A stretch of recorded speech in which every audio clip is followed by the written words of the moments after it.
Thank you, Excellency, for those candid comments, and allow me to take this opportunity now to usher us to the next stage, where I will invite the CEO of KEPSA, Caro, to kindly come and make a few comments, and then we move to the next session. This is your day. Thank you.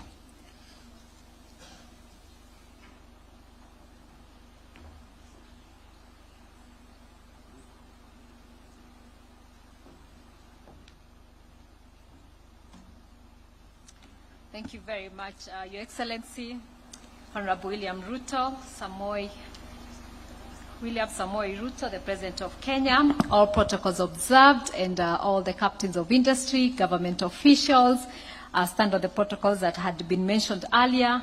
And I just want to say karibuni on behalf of the ministry partnership that we've worked together to put this together. As the President said in the morning, this is a bit different from our issue roundtables. And I know the next one will go back and resume back to how we have met and continue to do that.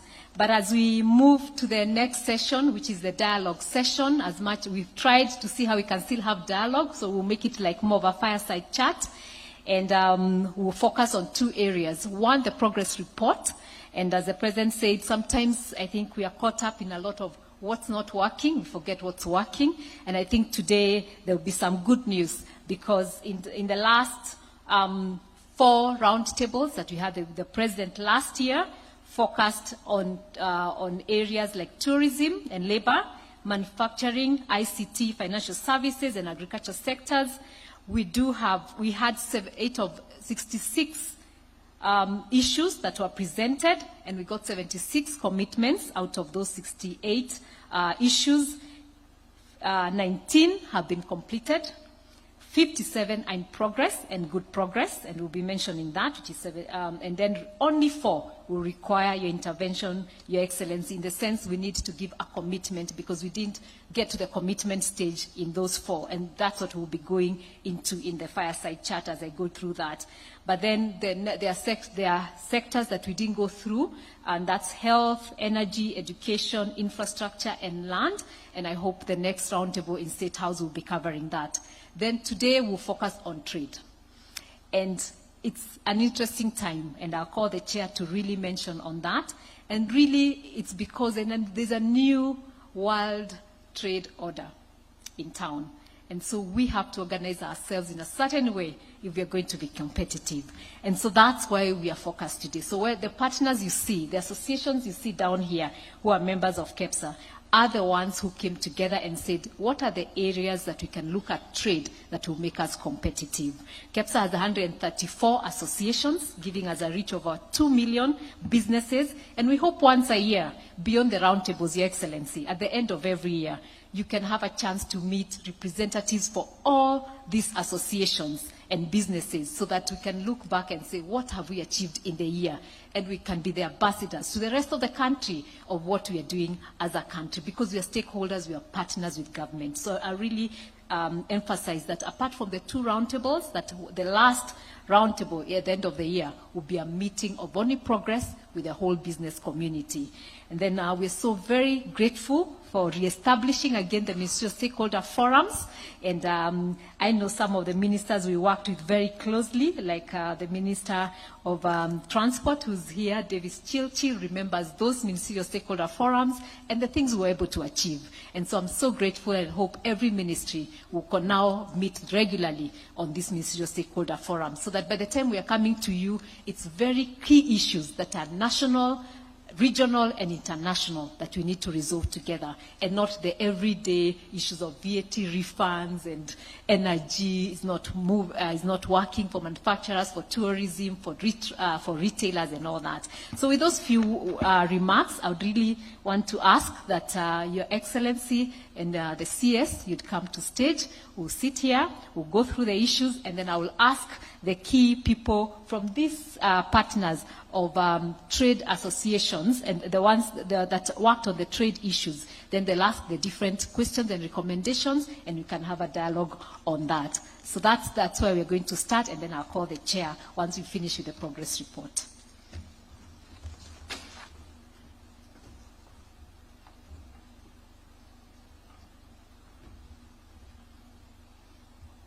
So, Your Excellency, if you don't mind, and the CS of Trade.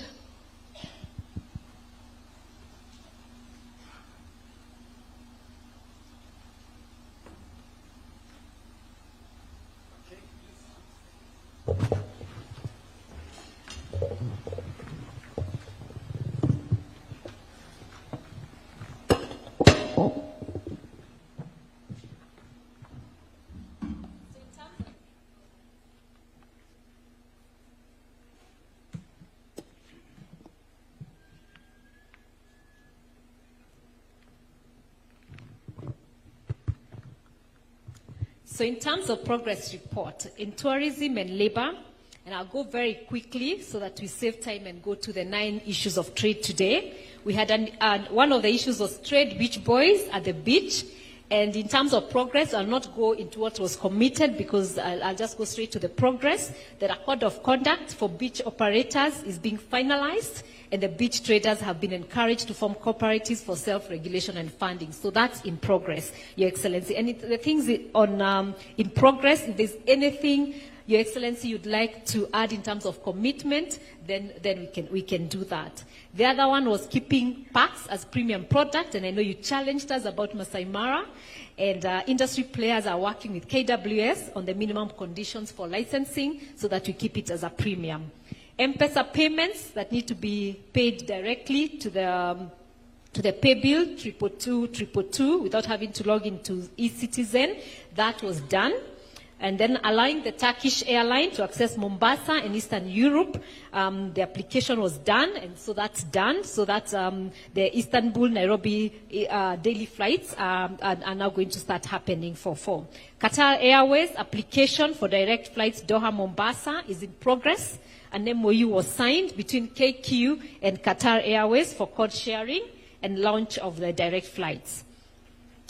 The other one was consideration of waiving electronic travel authorization in progress. On 31st January, the Cabinet waived the ETA requirement for all African citizens, and multi-entry ETA and expedited processing have been operationalized.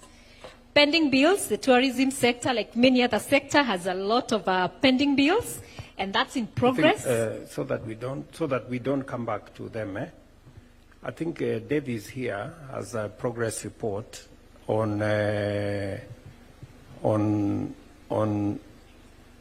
flights, the flights that I think the industry wanted us to provide more additional capacity, give more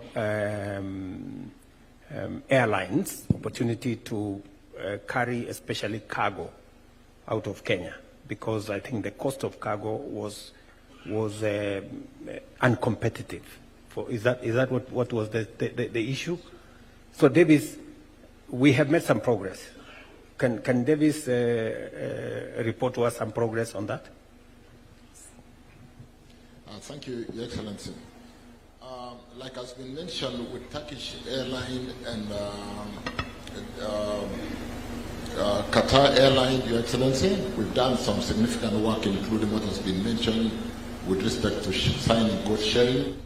And as Kenyans, Your Excellency, what we learned in this industry is, albeit the challenges we have with our own airline, we can leverage on our established airspace and development in the aerospace industry in Kenya to negotiate for things like code sharing and ensure that even when we do not have enough aeroplanes to basically facilitate the freighters, the challenge that we've had with the green produce, where the cost of freight, you could consider it to be a low-value item, because the cost per kilogram of vegetable and the cost of electronics, Your Excellency, the freighters will tend to shift to high-value freight and leave us disparate.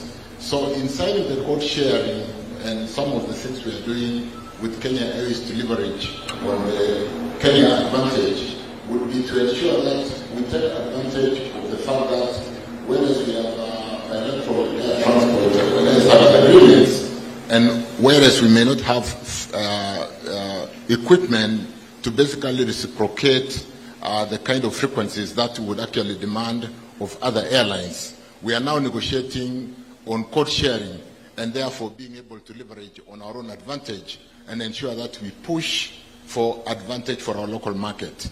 And so we are doing a lot of work, even as we speak today, with Fly Dubai, with the Emirates, so that as we allow more frequencies, we ensure that we address the challenges that we have in the freighters and therefore be able to uptake most of our green produce, albeit the challenge of the value of green produce vis-a-vis the high-value electronics, where freighters tend to migrate when the freight volumes are of significant value around Christmas time in other markets. So a lot of work has been... Davis, can you speak specifically to how many extra flights are there now? I think we have 3 or 4 or 5 extra flights one to Gatwick, which we approved, and I was there in London when it met the inaugural flight. We have other flights that have been allowed to ease the burden of exports from Kenya, or exporters. Thank you, Your Excellency.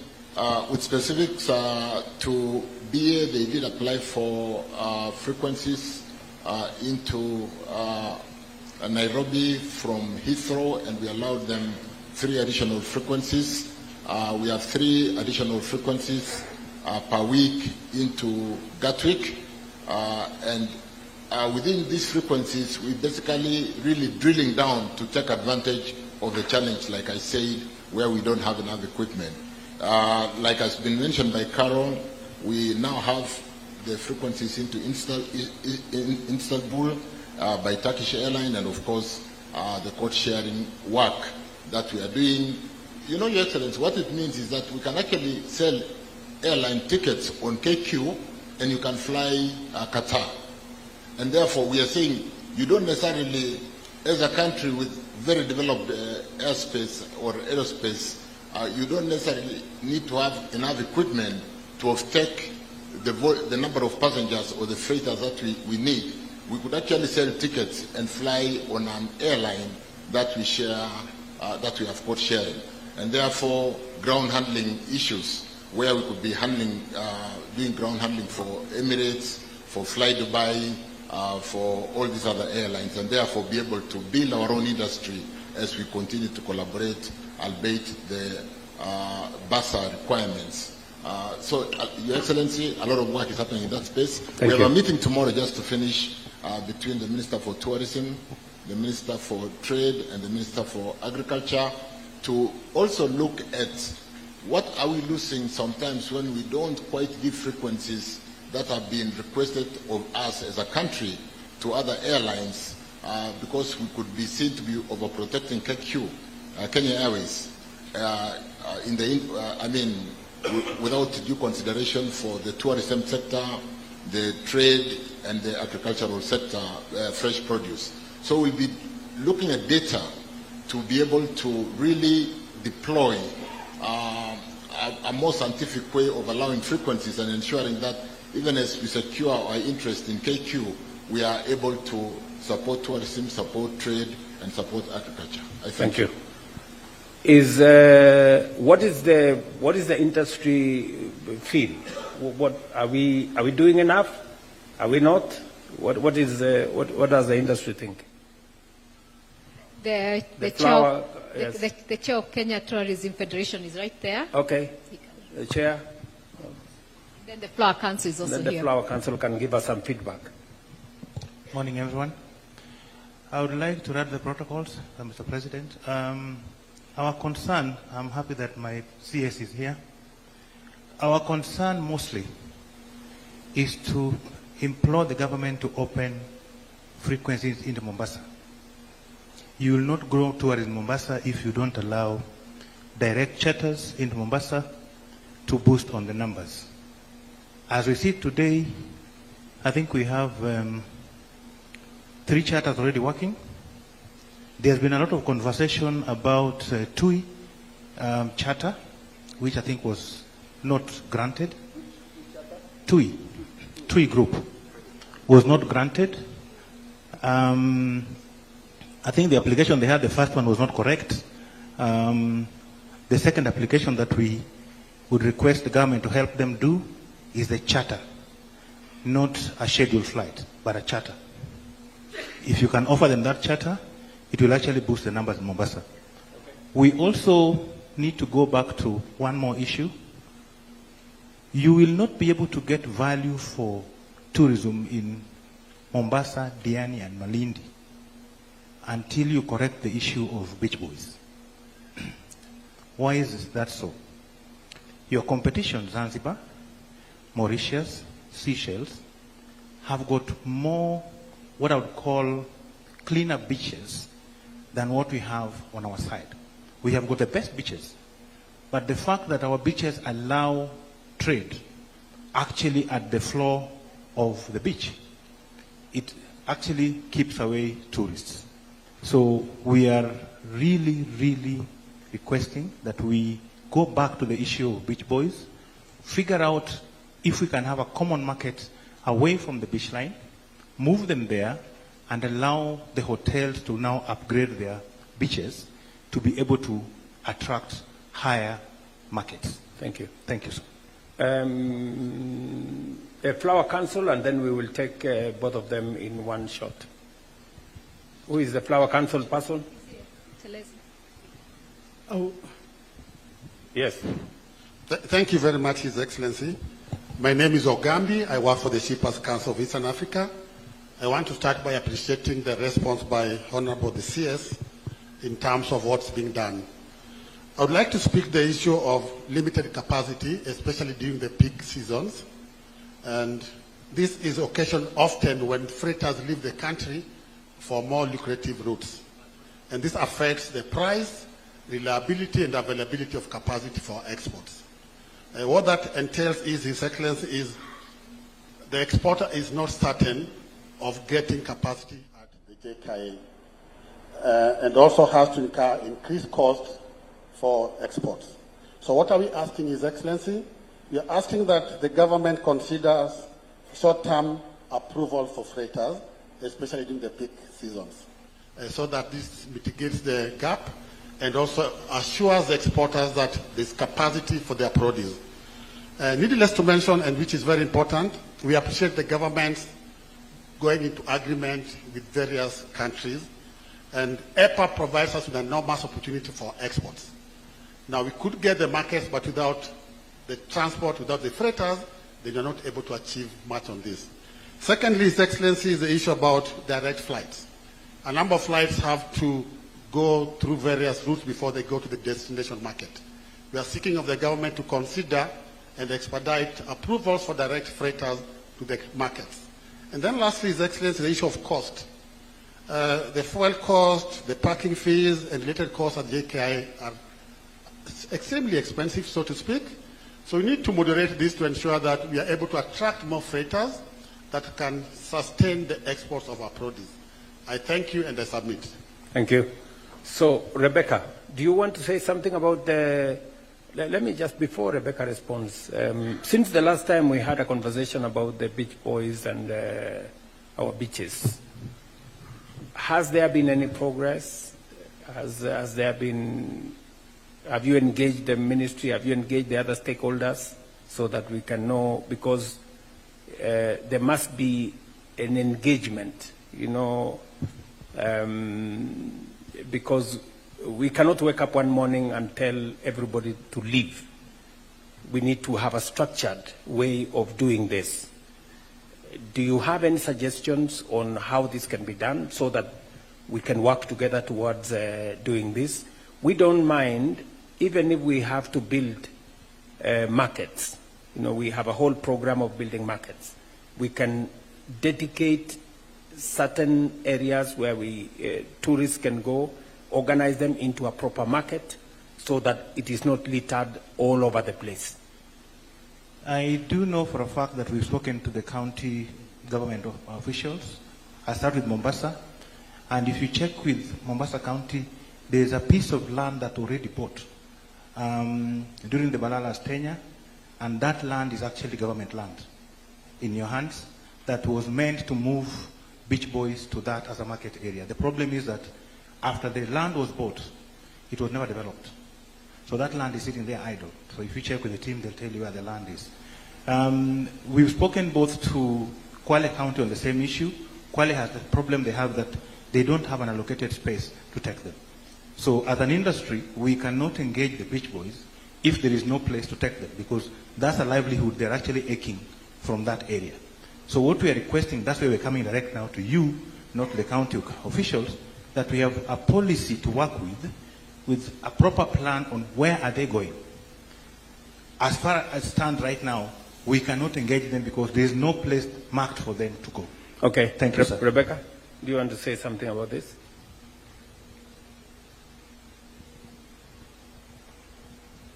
Thank you, Your Excellency. On the matter of the Beach Boys, I want to confirm that we were in Mombasa 3 weeks ago with the private sector. The progress that has been made, the county assembly now has a bill that has been tabled. That is the beach management bill, and the code of conduct has been drafted, and therefore on the legislative side, progress is very good. In terms of then a marketplace, it is true that there is a piece of land. We are working with the private sector, and we are working with Mombasa County, the tourism police unit, to sort out some encroachment. I also confirm that we have some money in the budget to sort out, including the lighting for the evening. And as has been reported, there is a proposal to organize the traders there, the Beach Boys, into cooperatives and organized entities so that we can sort out this matter. But a lot of weightlifting is with the Mombasa County government, but we are working together with the county government. Okay. I hope you understand that there is need for collaboration between the national and the county governments. There is demonstrable progress because I think they also realize the importance of organizing the beach people into organized groups that we can support. Maybe what I can offer is if there are any challenges with resources to put up decent places for the beach people to carry out their business, between Rebecca and her colleague Alice Wahome, they should be able to find the resources to do a beach market for them. And we can do that as of immediate. We will then take some homework so that we can accelerate the work that is being done by the county government, so that it's not just in Mombasa. We can do the same with Kwale, we can do the same with Kilifi, and see how we can better organize that space. And so maybe in our December engagement, we should be able to give these good people some progress report. I would also suggest that the hoteliers in that industry should not fold their hands. You know, that is your ecosystem. There is a lot of social engineering that you can do with the Beach Boys. There is a lot that you can engage with them so that it is not us versus them. We need to find a way that we bring them on board so that they become part of the solution rather than, you know, a confrontation. I would suggest that we do that, and I will take it up with the counties responsible, with the governors, so that we can see what we can do. But Rebecca will take up that, and let's report some progress before the end of this year. Davis, do you want to speak to the issues that were raised? They have asked basically three things. They have said that there is a TUI fellow charter. What are we doing about charters? You know, that's number one. We need to speak directly to charters. Number two, is it possible for us to have short-term, approvals during the peak season, so that we can have enough space and enough carriage capacity for our products into the market destinations? And then number three, is it true that maybe the fees that are charged are higher than other destinations? Can you maybe speak to those three things? Thank you, Your Excellency. TUI applied for to come in as a charter. TUI is a flight out of Netherlands, Your Excellency, and we did allow them as a charter. But I think by the time they finished the schedules they had applied for under the charter, they continued to fly in at that time without due approvals. And we then stopped them because if they wanted to do scheduled flights, they needed to do that kind of application. And so we don't have a problem with TUI. We have since regularized we then regularized their charter. They have lately applied for schedule to Mombasa, and we are looking at that, and we don't have a problem with TUI. But like I said earlier, Your Excellency, and like I reported to you about 2 weeks ago, we've had a few meetings with my colleagues from trade, Lee, of course, Kagwe, Rebecca, and myself, with the industry, with Kenya Airways, to basically confirm when we are giving out schedules, do we take advantage of our competitiveness, and therefore, when tourism is pushing us to allow a charter, are we taking advantage only of tourism, equally taking advantage of freight, because a number of the flights they bring in will have enough belly bottom to be able to freight out some of the green produce. So what we'll be doing tomorrow is receiving a report from the technical teams to basically assure ourselves that when frequencies are applied for, we don't deny because we are overprotecting our own airline or we are overprotecting another airline in the expense of freight or tourism and so on, or KQ for that matter.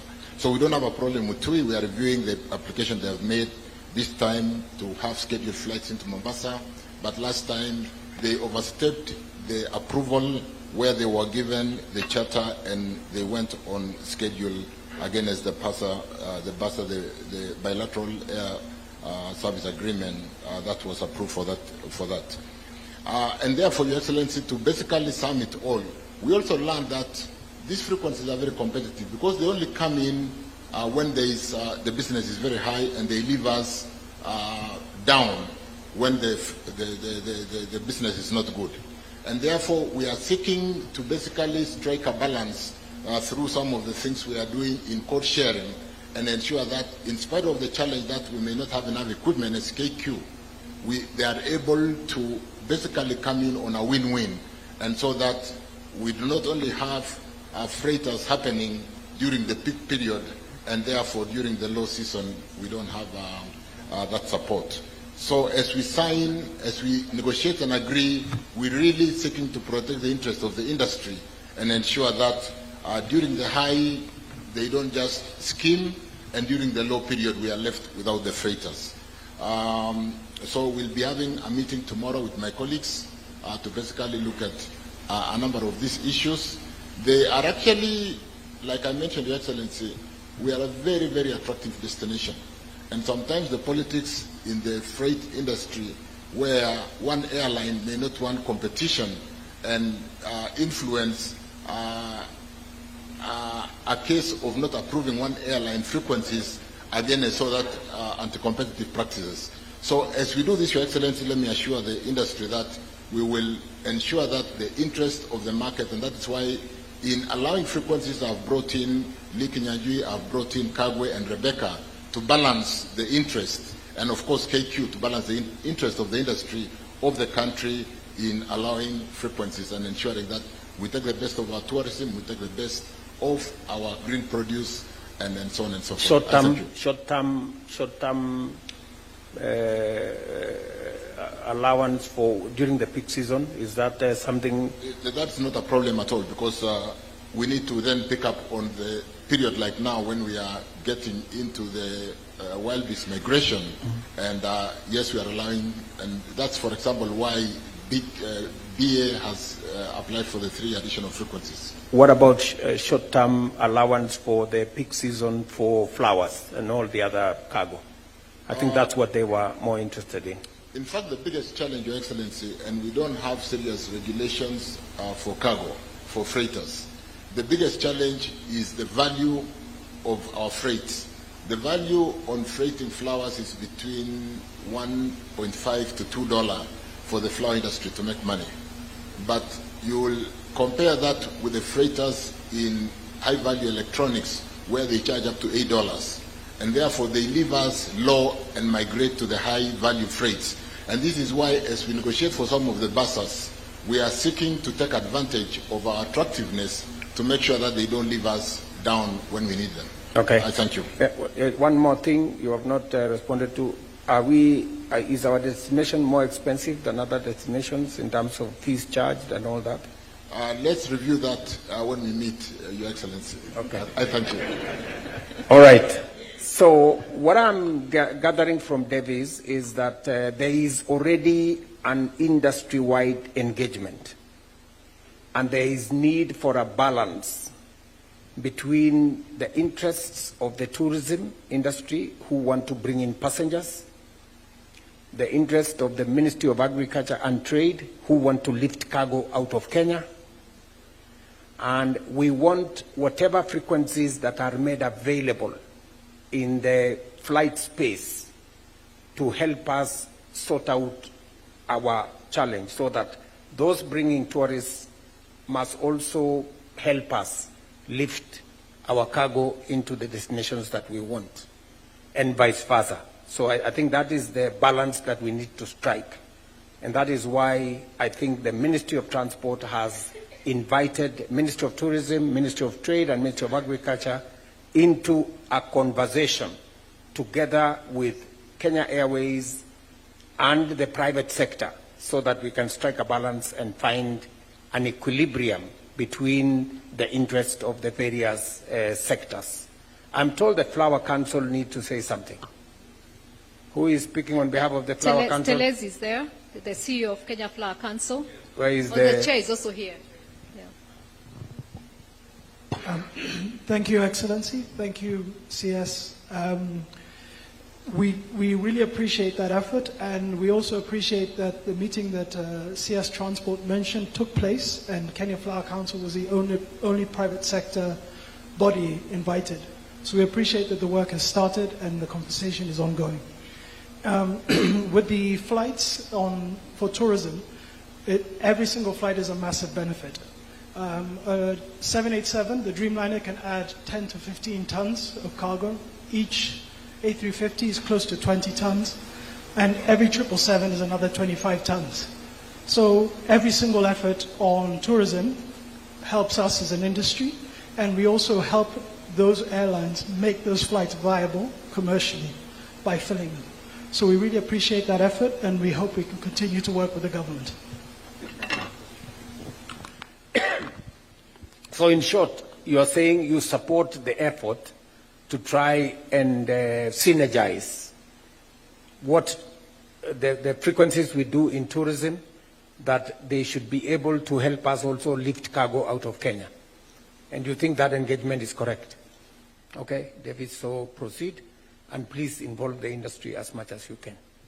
Sorry, I think we have taken longer than we should, but I think so that we can make progress. That's fine. At least we are resolving the things on progress. So I'll move to the manufacturing sector. But even as I move there, Your Excellency, because something came up, I think CS Chilchil mentioned about certain players.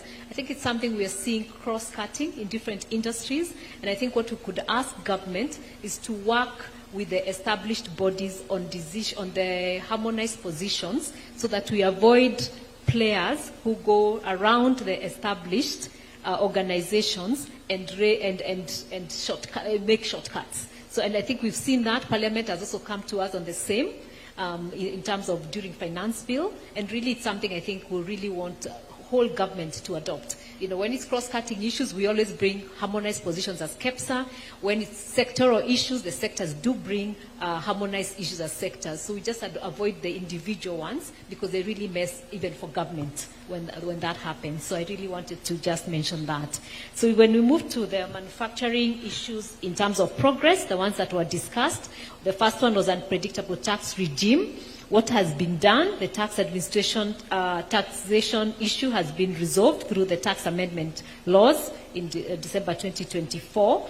I think what's really in progress, and I would like to see it fast-tracked, is adoption of the national taxation policy. And if that one is adopted, I think it will start resolving that issue. The other one that is in progress around that is that there was a follow-up meeting with the manufacturers to assess the status of the implementation of this on 27th June, and so we really would like to see that moving faster. The second one is the distribution fees and branding fees across counties. What has been progressed so far, KEPSA was involved in the formulation of the regulations to operationalize the County Licensing Uniform Procedures Act 2024. And then also what is in progress is the county regulatory toolkit is being developed. This is being strengthened to include national regulatory requirements. So that we've done, we've engaged. I think it's just now the finalization and adoption so that we can see harmonization of the distribution fees and the branding fees. At the regulations that were involved in were in the County Licensing Procedures Act by the Senate. Yeah, so that we've done that. Then the other issue was the hindrance in installation of other power source for industry. We got involved as KEPSA in the formulation of, again, the same act. And what we need resolution from this PRT is the Energy Net Metering Regulation 2024 do not cover installation exceeding 1 megawatt, and therefore lacks provision for streamlining or setting timelines for the approval process for large-scale industrial self-generation systems. I think we only approved up to 1. We didn't look at the big ones. So I think that's what we'll need resolution in this. But that other one was done, and we really appreciate that. Then on the same, we had the low uptake of time of use tariff due to stringent conditions set. What is in progress is the EPRA agreed to review the tariffs with a new tariff to be published in 2026. The review process commenced in 2025, and we're involved in that. The other issue around manufacturing, the high cost of credit and capital, and I know this we discussed. We talked about the new funding to Kenya Development Corporation to support manufacturers and SMEs, and this is done. So at least that's something that we'll be able to report and say how is it working, because now it's already been done. On the VAT refunds, just wait before you go there. I think there are 3 issues you have mentioned, which you have said something about the industry being organized and engaging with both the National Assembly and government as a unit, rather than individuals or individual companies short-circuiting the system. I don't know how we deal with that. I think you should help us as industry to stop your members. That's the reality. To stop your members from short-circuiting the system. Because what happens is your members, instead of using this formal channel that we have established with industry to process the issues that the industry wants to be done, either by government through legislation or through policy or through executive intervention, you instead, you should circuit the system. I must tell you, many of your members bribe committees of parliament. That's so true. That's the reality. So, in the process, you should circuit this engagement, and we end up with legislation, policy, taxes that are skewed, that eventually distorts everything we are trying to do. So, as an industry, you know, you should get your members to engage with government, with the executive, with the legislature in the formal channels that we have established. Yeah? I will be having a meeting with members of parliament on this very subject. You know, we'll be having a meeting with members of parliament in this very subject, because it is a source of concern that companies or individuals influence, you know, committees in parliament, influence chairs of committees in parliament or officials. We end up then with a distorted, you know, policy environment, because they end up serving individual companies, not the sector.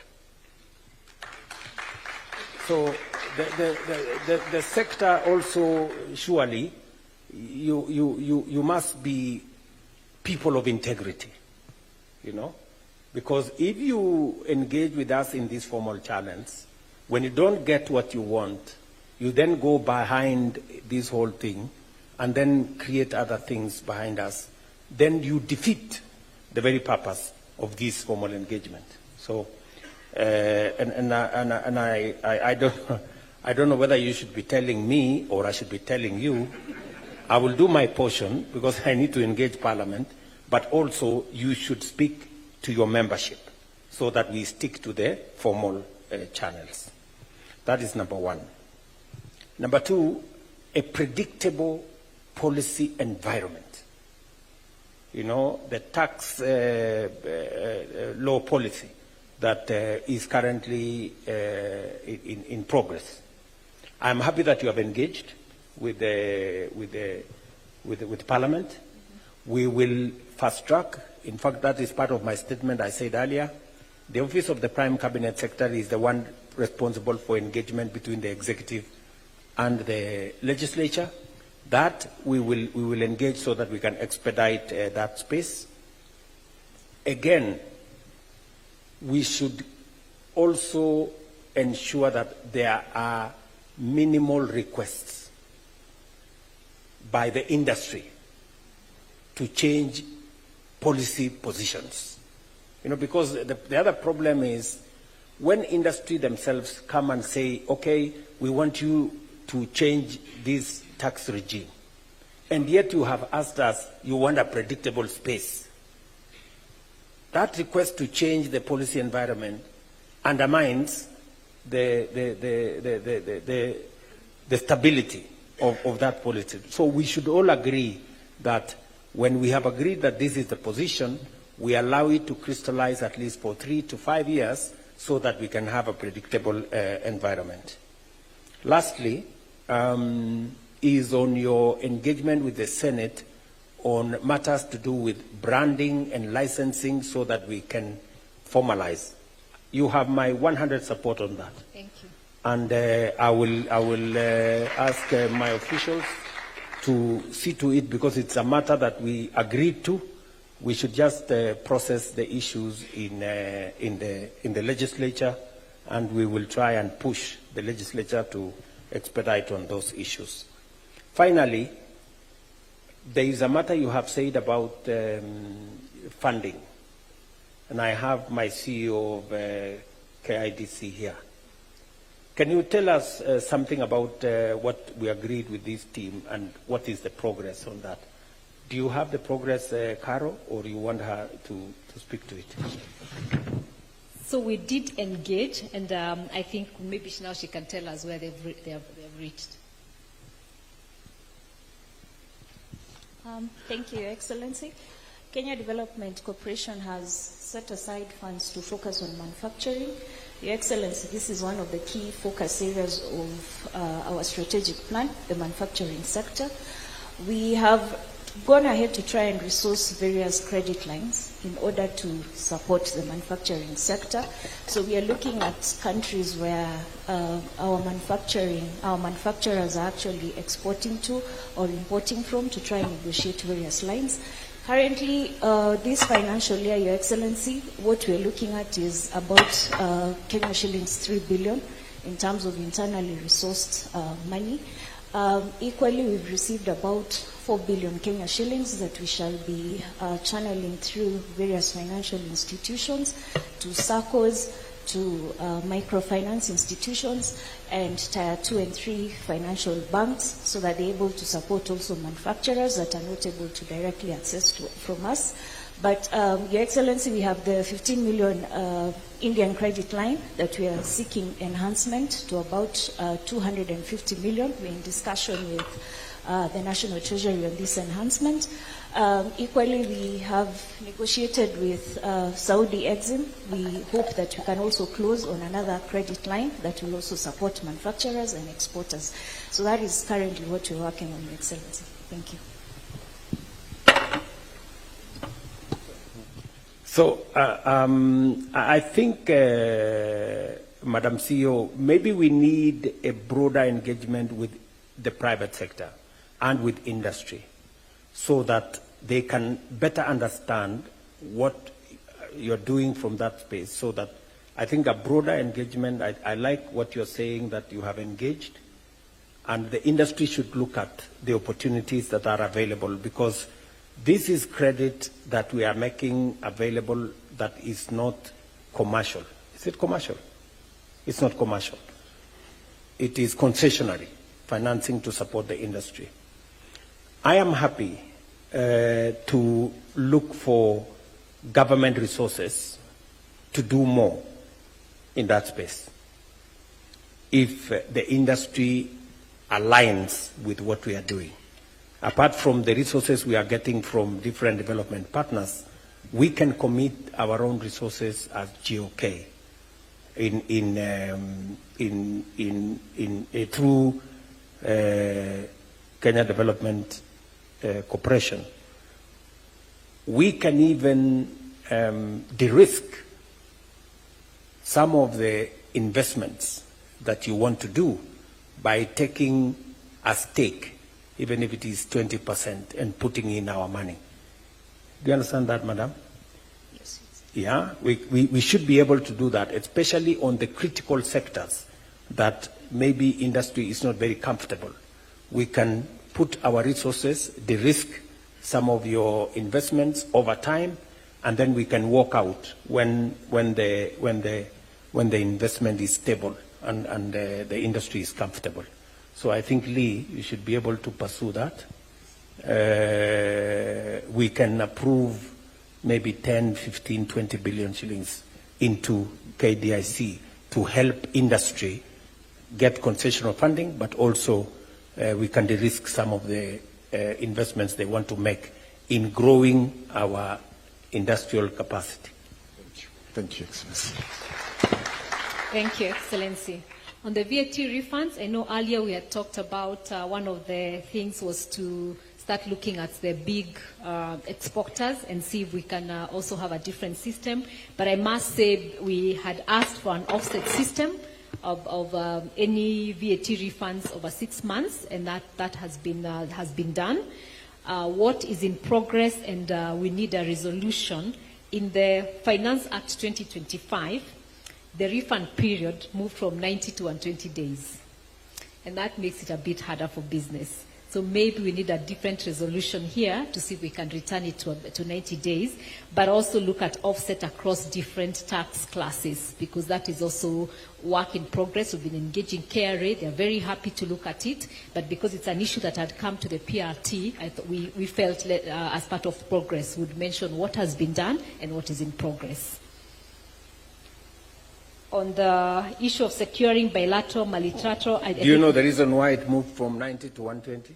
Was there a reason? Was there a reason? Lee, did you... It was a cash flow issue.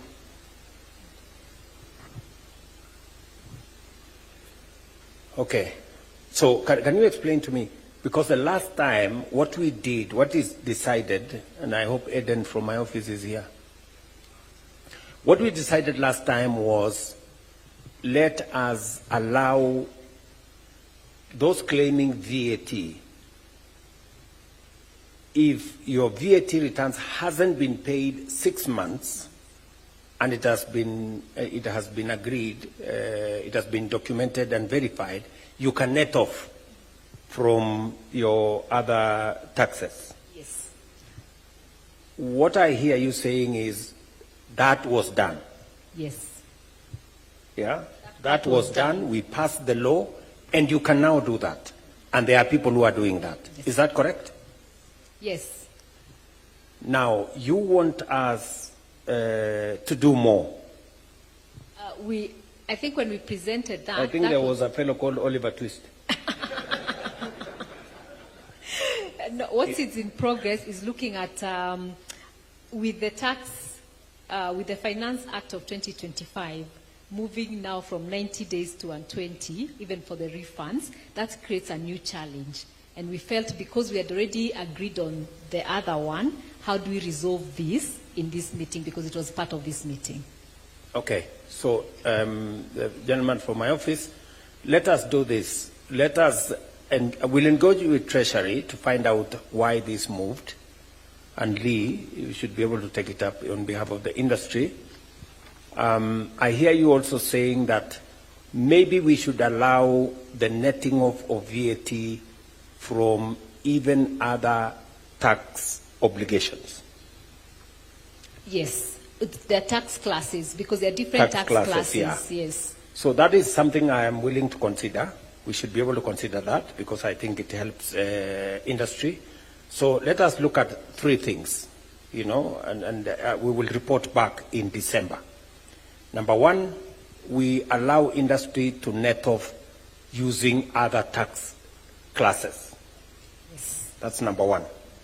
Number 2, I hear you saying, let us increase the allocation from 2.5 billion every month to 5 billion. To 5 billion.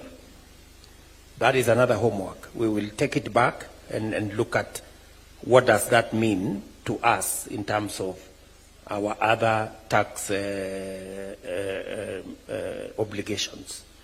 So those 2. Any other thing? And then the ceiling shift.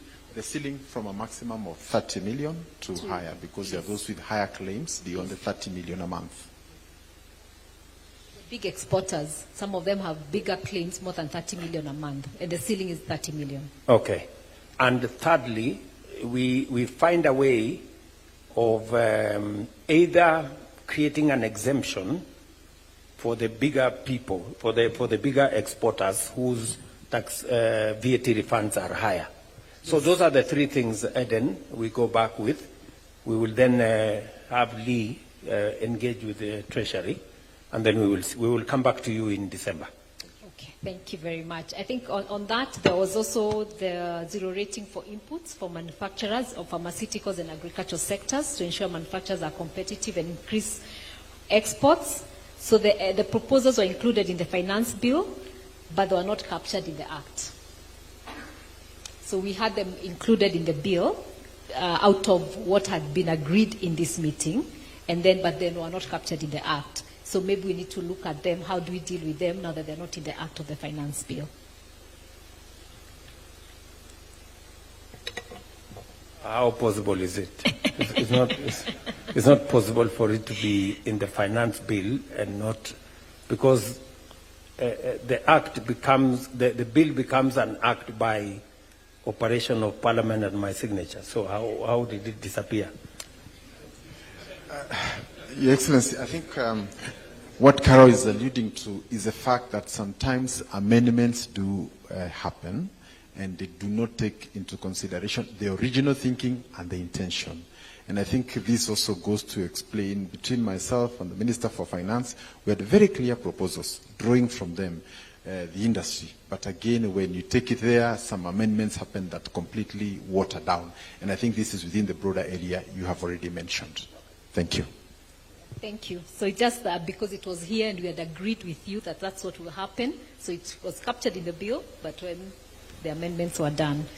And then the other one under manufacturing was the raw materials and intermediary products used in manufacturing. So what has progressed is the tripartite agreement has been ratified, and awareness campaigns targeting private sector are underway. So that's very helpful. Then there's also alignment in domestic tax on raw materials and immediate inputs under EAC-CET. Best practices still under consideration at that level. So the next time there is that meeting, that just to ensure that we are not losing as Kenya. So that's good progress in that sense. Then packaging used for essential goods, in particular the white kraft paper, to be exempted from tax. The issue was submitted as private sector budget priority proposal for consideration through the Finance Act 2025. Again, it was a consideration, so we are really hoping that it will not, though it never saw the light of the day, that it's something that we can work on. That is not the position that I have. I have the CEO of KAM here. He can even say a bit on the because details. our undertaking when we met was we are going to remove taxes on packaging material Yes. for tea, coffee, and all that space, which was done. And I signed it into law. Is that correct, Waziri? That is correct. So, so what is the matter, Bwana? Thank you, Your Excellency. The major thing in terms of the packaging material that was omitted is called the kraft paper. Can you first confirm? Yes. What I said, whether Yes, it's correct? Yes, that's correct. That is correct. What is correct? That there were exemptions given for packaging material for export. However, there is a tariff line of an item called kraft paper that is used for packaging materials for export. The duty on this material has been increased because there is excise duty imposed, there is export investment promotion levy of 10% imposed on this item, so it becomes very expensive. Our counterpart in the region producing the same paper produce it at a cheaper price. So we, who are locals, who are producing the same product, are very competitive. That is the challenge. So it's a specific, but you see, the problem with being too specific is that this could be somebody's business, and he is trying to use us to, you know. Your Excellency, so we have to be careful. We did a national verification. Yes. With the MIT involved, National Treasury involved, to confirm that this type of material is not locally manufactured. Okay. So in that sense, it should not be imposed with the tax that was imposed. All right. So I will pick it up with Waziri here. We have done, I thought we completed the whole thing. Maybe there was a particular item that wasn't captured. Waziri here has my instructions to make sure that it is captured, and even if it means we have to do a small intervention in the interim, we can do that with the Ministry of Thank you. of Finance. Thank you, Excellency. Thank you very much. On agriculture for industry, I think one of the things that we were resolving was the issue of value chains, and especially manufacturers to support the offtake crops as sunflower, pyrethrum, potato, tomato, and rice. One of the things that is in progress, and good progress, on 30th April 2025, the government of Kenya and Thika Clothing launched a 1.2 billion cotton ginning and oil extraction factory at Lamu Port. So that's very good progress from that decision that was made.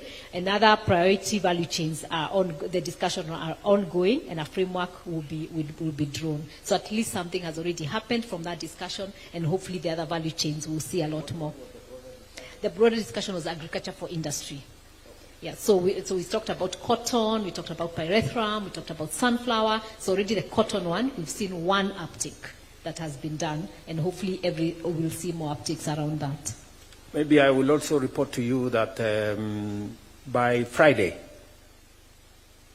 and Lee, you should ensure, by Friday we are signing off the agreement for a private sector person to take over Rivertex. So that again, we can be able to have an off-taker, bringing the private sector into the equation so that we can have an off-taker that also provides seeds and planting material to farmers and provide a predictable off-taker of cotton products that feeds into the whole chain of textile industry, because Rivertex has huge capacity of textile, production of textile. So I think you are well seized, and Treasury and your ministry will facilitate. By this Friday, we finish that program. Much obliged.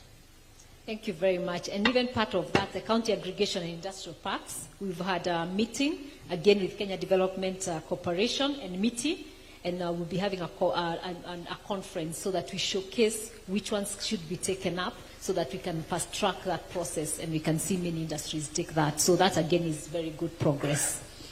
On the special economic zones, I know, Your Excellency, we had discussed earlier on how really to ensure that we are not having many small ones, because then we will not fill them, and maybe work with a maximum of 4 to 5 in the country, and then maybe have industrial parks. We also appreciate the merger that was approved by Cabinet, again, as part of this conversation between SEZ and EPZ, which is, again, a reform process that is ongoing. I think part of this also in progress is the fast tracking of the food and feed safety condition bill to help facilitate shipments, so that those who are investing in the special economic zones, we can work on the export side of things. So there's progress also on that. Maybe on the county aggregation and industrial parks, and together with the special economic zones, I want to persuade industry and the private sector to tap into the opportunities that come with the expanded space in the special economic zones and the county aggregation and industrial parks. Lee here will confirm to you that I think by September, 13 county aggregation and industrial parks will be ready out of the 45. We are expecting industry to work with us in operationalizing these county aggregation industrial parks, so that you can work with us together with other actors in defining what kind of common user facilities do we need in these spaces, what kind of primary value addition is required, and therefore what kind of equipment is required. Once we have acquired the facilities, the value addition capabilities, these should not be operationalized by government. It should be done by the private sector, either through cooperatives or SACCOs or other, or even individual private sector players who can lease these facilities and get our value addition program underway. These facilities, much as we are developing in conjunction with counties, it is for the private sector. We are making it possible for the private sector. Instead of you investing in brick and mortar, we are investing in brick and mortar for you. We will also put in, hopefully, the common user facilities. It is now you who should operationalize,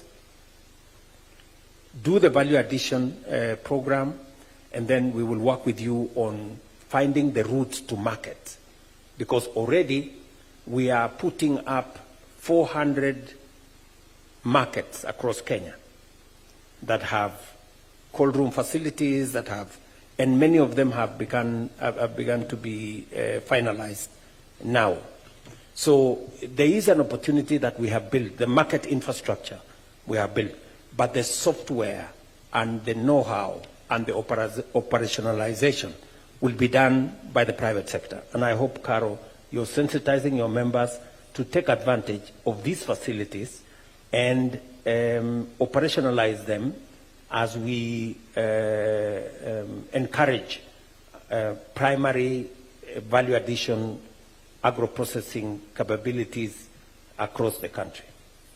And so it is with the special economic zones, the 6 special economic zones that we have put money in Busia, in Eldoret, in Nakuru, in Sagana, in Thika,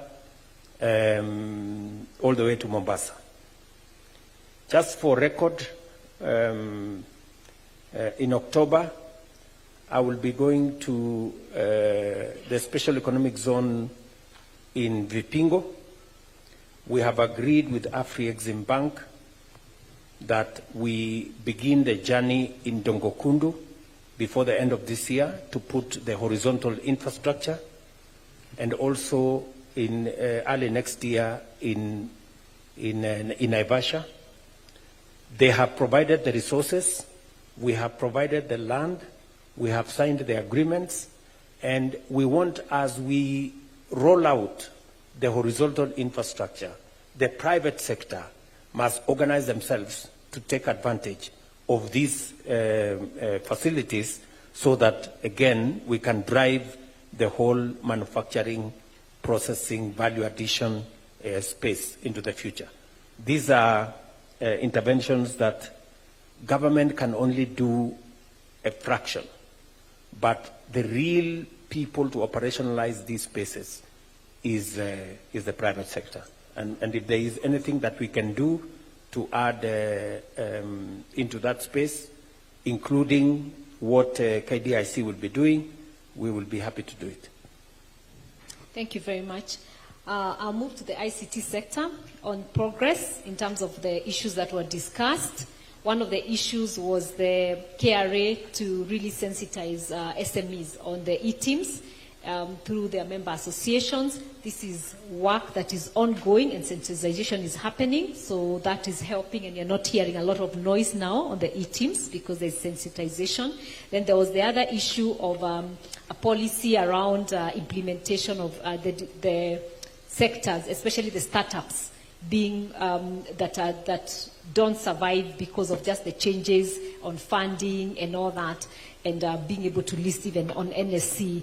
And this, we really want to thank the Ministry of Trade and the Ministry of SMEs because of the startup bill, and that will address that challenge so that funding issues and being able to grow and list on NSC. So again, that is done. So there's no more work to be done there. I think it's just the implementation of that. And then on the data protection laws and regulation harmonization across the EAC, that's in progress. The Secretariat has been established and Kenya is represented. So we are monitoring that as we go along. Then on the energy costs, especially the lack of ICT specific tariff, recognition of the Communication Authority as the only license issuing authority, discussions are ongoing. So we are still having discussions on what that will look like. So it's not complete, but at least there's work going on. On the review of the tariff of the lift on the power purchasing agreement, especially on energy, that was uplifted and then reinstated. So we are going again into the discussions to see how do we deal with that issue, because we've gone a bit back and forth on it, but at least the discussions are going on. Of the power purchasing agreement, moratorium on energy. So it was first lifted, and then again it was reinstated. I think it was Parliament, yes. Yeah, so sometimes there are, and I know you're challenging, Your Excellency, because there are things we'll agree here and then they'll change in Parliament. So we have to keep going back and forth a little bit. And maybe in the roundtable in December, it's also to have representatives of Parliament on some of these key issues, and it's so that we can have an agreement together. But on that particular matter, despite, I think Parliament has overstepped its mandate. I mean, Parliament should not be deciding matters to do with executive functions. We cannot, we are operating at the edge. I think last month we had the highest peak consumption in Kenya's history, a new high, because of all the things you people are doing in industry and others. And we certainly need another 5,000 megawatts into our grid sooner than later. 3,000 where we are, 3,500 where we are now is very constricted. And I have given instructions to the Ministry of Energy, and I've given them policy direction. In spite of what Parliament has done, we have opened up that space for power purchase agreements, and we are already negotiating with many of the players in that section. We are also looking at other power alternatives, including nuclear energy and all the other power sources. So that conversation is going on. My direction to the Ministry of Energy is very clear, because there are industries that cannot come and set up in Kenya merely because they look at our grid, they possibly could need 1,000 megawatts, and they can't find it. So they go and look for other different destinations. So we are reorganizing that space, and just give me a bit of time, and I think we will have a clearer, because by God's grace, before 2030, we should have doubled. And 2030 is not very far. Maybe, yeah, we should have doubled the grid that we have. So, and that is and we should try and do it with renewable energy as much as possible. So I think that is that. But just to give you comfort, in spite of the parliamentary things, we are clear on how that is going. Thank you very much. That's very helpful. We're also meeting them for a roundtable in October, so we'll also keep sensitizing them on the need to really not go back and forth on some of these agreements. On the issue of the high ICT power users unable to directly contract power offtake from IPPs, this, though we discussed and didn't have a resolution, what has been done, which we are very grateful about, is the Energy Electricity Market Bulk Supply and Open Access Regulations 2024 that has now legally allowed ICT companies and other high energy users to contract directly with IPPs through the power wheeling arrangements, and that's very commendable, and we're very grateful to the government on that. On counties overstepping their roles in overseeing ICT build and lack of efficiency and at times repetitive taxes for one service, so as KEPSA, we're engaging them in the formulation of the regulations operationalization, the County Licensing and Uniform Procedures Act. So hopefully once that's done, this will stop being an issue. And then the recognition of infrastructure sharing best practices that allow other utilities to share and facilitate the quick deployment of ICTs. We didn't really reach a resolution here, and so we really need to do that. And what we think is establish a policy to promote infrastructure sharing for ICT infrastructure. So I think that's what our recommendation would be, because we didn't really get to this to resolve this issue in the last ICT. The recognition of infrastructure sharing best practices allows utilities that share and facilitate the deployment of ICT. So that each person, and I don't know who is here from ICT, you find that they dig up to put one thing, then someone else comes and digs up to put another thing, instead of all sharing the related facilities on one. So just a policy on that. It will also make our roads and our environment a bit more tidy.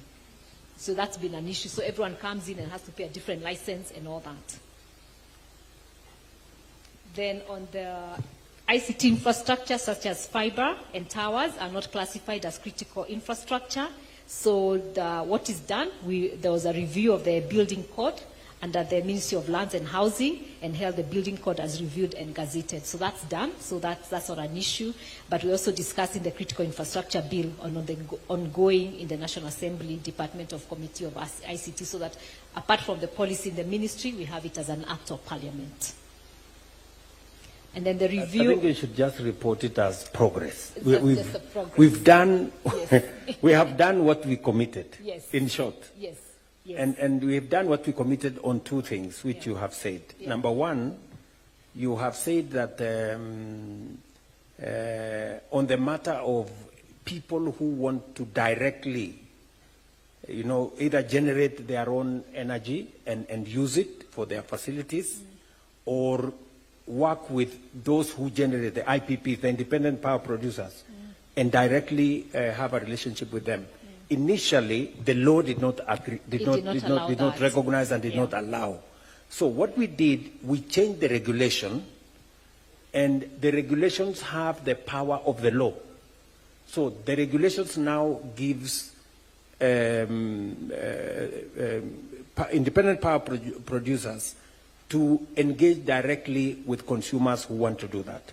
So what I committed to you, we have delivered. You have done it, yes. That's what I said. That's done. So that one is done. Yes. We also, on this subject of recognizing the towers and all this, we have also changed the law to recognize it. You've done the policy, it's Yes. done, so we're just waiting now for Parliament, who we're engaging, to make it an act. To make it an act. Yes. So the policy has Done. been done. Yes. So that we have achieved. Yes. And finally, on this sharing of critical infrastructure, The shared infrastructure. of what ICT. we did, and maybe we can upgrade it, we decided ourselves that we are not going to be digging trenches all over the place. We decided to use the infrastructure that is available in Kenya Power. As you notice, we have lifted all our ICT infrastructure from ground to the Kenya Power poles. It's a neater. It has a much more robust infrastructure. You don't have to dig nowhere, and yet there is power everywhere. And as we deliver power, we are delivering ICT infrastructure. Yes. We will be happy, and I will, maybe somebody will pick up from here, Eden, so that we can get the ICT ministry to see whether the industry also wants to piggyback on what we are doing with Kenya Power. And that should be fine with us. We should be able to share that infrastructure the way we wanted to share the digging. Yes, thank you very much. That will be very, very helpful. The other one that we had agreed on ICT, as I move on to financial sector, there are many others, they are all done, but we'll pass it to everyone to see, so that I don't have to read all the ones that are done, but many are done on ICT. And I think the only one that is in progress is on VAT refunds. I think that's across the board. So I think we'll just agree as we agreed on VAT refunds. Yes. Yes, thank you very much. On the partnerships between the tech institutions and the private sector, again, that's done, and there's a bill in process that is going to be tabled next week to just allow that partnership to happen. So let me move to finance sector, just in the interest of time, but because a lot of the other things in ICT are done or are progressing well, so there's nothing really to look at. On the financial sector, the national government to spend on salaries to be reduced to 30%. I think that's in progress. You've really committed on how the public service will work, and I think you gave a 3-year commitment on that, so that's work in progress, and I think that really is appreciated.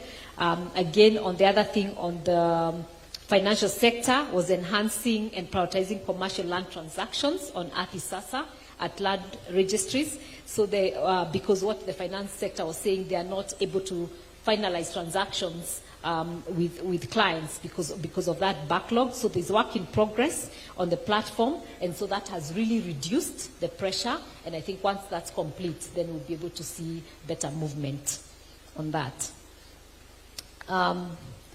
The other one I would maybe touch on the financial sector was the issue to firm up the fiscal policy and regulatory intervention to support green finance and green bonds.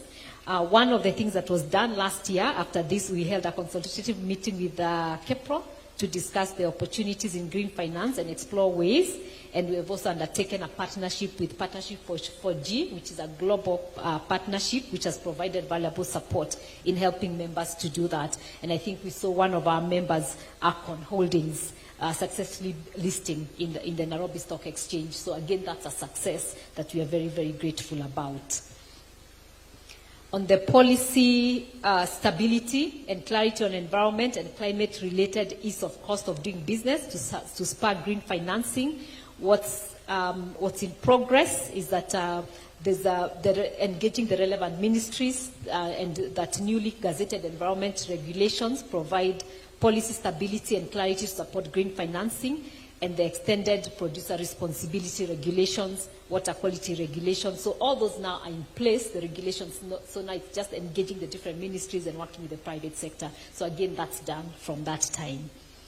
I will not go again into the details of the other financial ones because a lot of them are in good progress and most of them are done. I think I'll just touch now on agriculture. I think just to mention to you, Carol, we did gazette all the regulations about extended producer responsibility. Yes. Because it was necessary for us to stabilize that space and to also position Kenya appropriately to benefit from green finance. I think the regulations have now come into force. Yes. And we are now working with industry to make sure that importers are sensitive to where their products eventually end. And that end must have a mechanism for making sure that they don't destroy the environment. So I think that has been, we agreed here that we should have a proper legal environment that positions Kenya appropriately. That has been done. Yes. We passed the regulations, I think, 3-4 months ago. Now the NEMA is in charge, is the implementing agency, and we can credibly, position Kenya in that space as a climate-sensitive destination. What I think I would ask industry is for all of us to respect and to work with the regulations as they have been passed. We should avoid the short-circuiting, again, in that space, so that we can position the country appropriately and we can benefit from green finance, which is a big pool of resources that we can make available for not just the public, but also for the private sector to benefit from funding. So I'm happy that there was agreement, there was public participation, and there was agreement in that space. Yeah. And why I'm saying this is just to get the private sector to also begin to tap into green financing, because you can now credibly assert that Kenya is properly aligned on matters to do with green financing. And therefore, even the private sector should be able to benefit from such resources. Thank you very much. Yes, and that's why we're very grateful that all the regulations now are done. On agriculture, I'll touch a few. One of the issues that we discussed that time was the reciprocal arrangements with China, Canada, Turkey, and India, Iran for Kenya to access those markets. There were issues like tea and avocado, and we have been informed that the bilateral discussions are ongoing and focusing on enhancing trade relations and exploring these new market opportunities for Kenyan tea especially. And I know for Turkey and India, it was also the exportation of avocado and also the pricing issue. So the discussions, bilateral discussions are there, and I know, Your Excellency, you committed to talk to some of these key leaders in those countries. Lee and myself have a progress report. Thank you. We have concluded the high-level conversation with China. They have agreed to a reciprocal arrangement between Kenya and China. They have agreed to remove all the tariffs on our tea, on our coffee, on our avocado, and all other agricultural exports. That, I think, is a major breakthrough for us. We are now finalizing the bilateral instruments, and Lee can give us some progress report on that, so that in the next couple of months we should be able to take advantage of that huge market. It's partly why I have a bit of a problem with some of our friends, but it is what I must do for Kenya. You know, it's in the best interest of Kenya that we get into this market. Some of our friends are complaining that we are doing too much trade with China. Honestly, I mean, you know, when I sat with President Xi, I had a very candid conversation, and I told him that Kenya is importing 600 billion of products from China. Yet we are only exporting maybe 300 or 5%, according to Lee. You know, that trade imbalance is serious. And that is the reason why they have opened up their market for our agricultural products. And that is good for Kenya, you know, and that's the right thing to do as somebody who was sent by the private sector to go and negotiate those markets. I thought you gave me instructions to go and negotiate for this one. We did. We did. And you did a good job at that. So yeah. Very great. So we are progressing conversations with India. We haven't quite had a breakthrough with India. We haven't quite, we are very good with where we are with Turkey and Canada. And so these are the markets. Can you tell us, Lee, can you tell this audience the progress we've made with access to the Chinese market? Thank you, Excellency. I think the first thing to note is that China is a 1.4 billion market. Some of their smallest counties, what they call provinces, are probably 140 million people. So if you are to plug even into 1% of our tea and coffee into that market, will completely change the lives of Kenyans. And therefore, as a result of that, the head of state, President William Ruto, made a state visit, and we made it very clear. We are coming for the interests of Kenya. And following that visit, we've had 2 meetings here in Kenya, and we are now finishing the mechanics of how it will operate. Just for you to appreciate how serious the matter was, because Kenya is a middle-level income country, some of our exporters to China have to pay 10%, while our neighboring countries pay 0 because they are low-level. So we have importers who take their products to Rwanda and later export it to China as Rwandan product because of that. Now with the removal of that, they can export directly to China. So that's a landmark.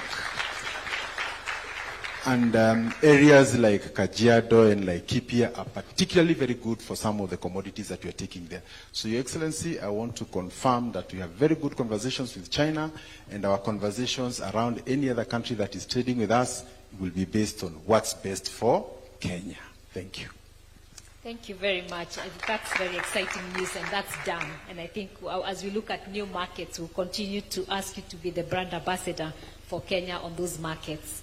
I mentioned 3 others on agriculture, and I think there are many that are in progress, and I think under the MSF, the Ministerial Stakeholder of Agriculture, will try and progress as all the others so that we can report as done in December. But let me just mention one that is done, that was done under the Finance Act 2025, was reinstating the farm works allowance back to 100% from its current rate of 50%. So that was done under the Finance Act 2025, and so we are grateful about that.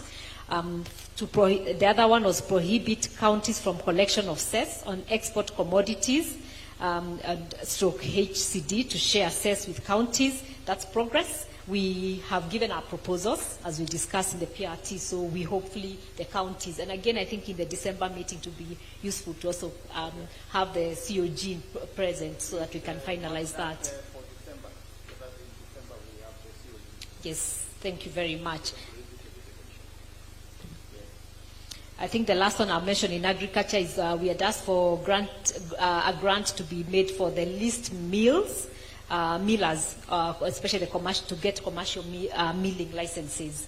And we have discussions right now regarding the incentives the millers are looking for enhancing value addition, and especially on the coffee processing as we move to the other sectors. So, because most millers were saying that at this point we had talked about coffee.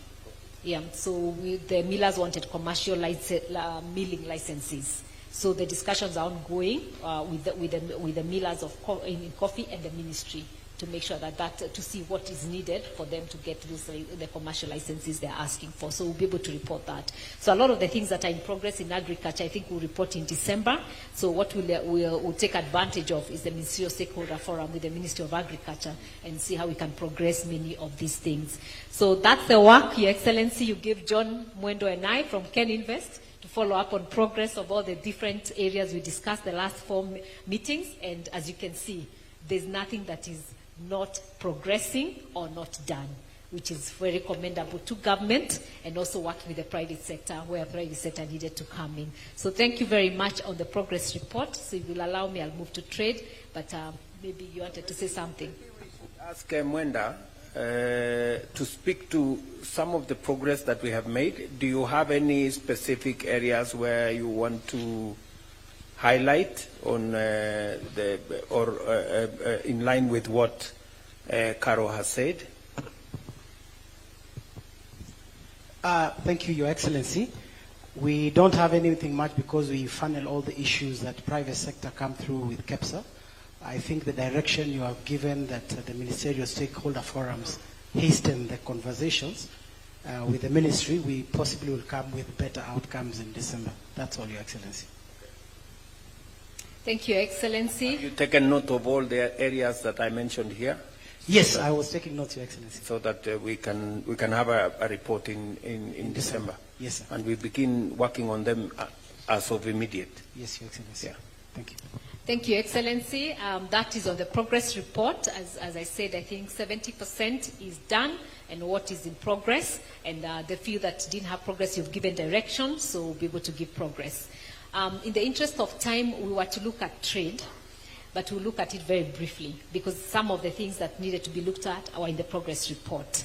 So I will start with the chair of KEPSA, who will give us a view as we look at the world where the trade is moving, the new trade order from an international and regional level, what's really happening and what should we look at so that we prepare ourselves. And so I'll ask just Betty to come and do that, and then we'll have only very quick 9 issues on the local trade, and then we'll call it a day after you give resolutions on that.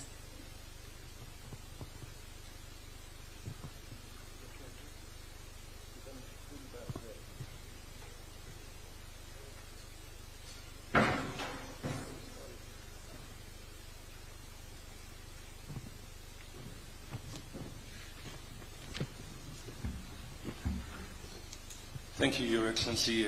All protocols observed. I think first and foremost, I want to echo what you said earlier on in your speech. The Kenyan microeconomic indicators are all very, very positive. Yes, the exchange rate is stable. Forex reserves are 11 billion. Kenya is the 6th largest economy in Africa. Interest rates are down. FDI inflows are higher than ever before. Inflation is controlled. Bravo. You've done really well, and yes, as a private sector, we recognize what you've done. And one stat that you did not read out is that last year our exports went up by $1 billion. $1 billion with 200,000 new jobs was not mentioned. So unfortunately, Your Excellency, we beat ourselves too much, and we don't talk about the good things that Kenya is doing and the good things that the administration is doing. We talk about the bad news. And even if you look at our media today, front page news, it's actually stale news. It's not new news. You know, it's really not news for the day. And it talks about all sorts of things. And I think the private sector, where our media council is our members, they need to start looking at the information that comes out on front page. Is it really valid in August the 6th? And that was the news of 4th of May. 2 months have gone by, and that was a reaction to a trip that you made, which we just discussed a few minutes ago. So really, it also is an issue that we need to sensitize ourselves and come up with the right news. So looking at the macroeconomic dynamics, everything is perfect in Kenya right now as we speak as a private sector. But I think one big disconnect and the only negativity is that macroeconomic indicators are not translating to the microeconomic indicators. And I think that's the next phase. How do we translate that goodness from the macro picture to the micro picture? What do we do different? Because we have a bulging youth, and we have a youth problem, we have an unemployment problem. And that unemployment problem is creating unrest, is creating social peace disruptions, and so on and so forth. So we need to look at all that, because I think that's really the only agenda that we should be talking about, the jobs, jobs, and jobs. Because if we can address the jobs agenda, we'll address the bulging youth agenda, and I think that can bring us a lot of social peace.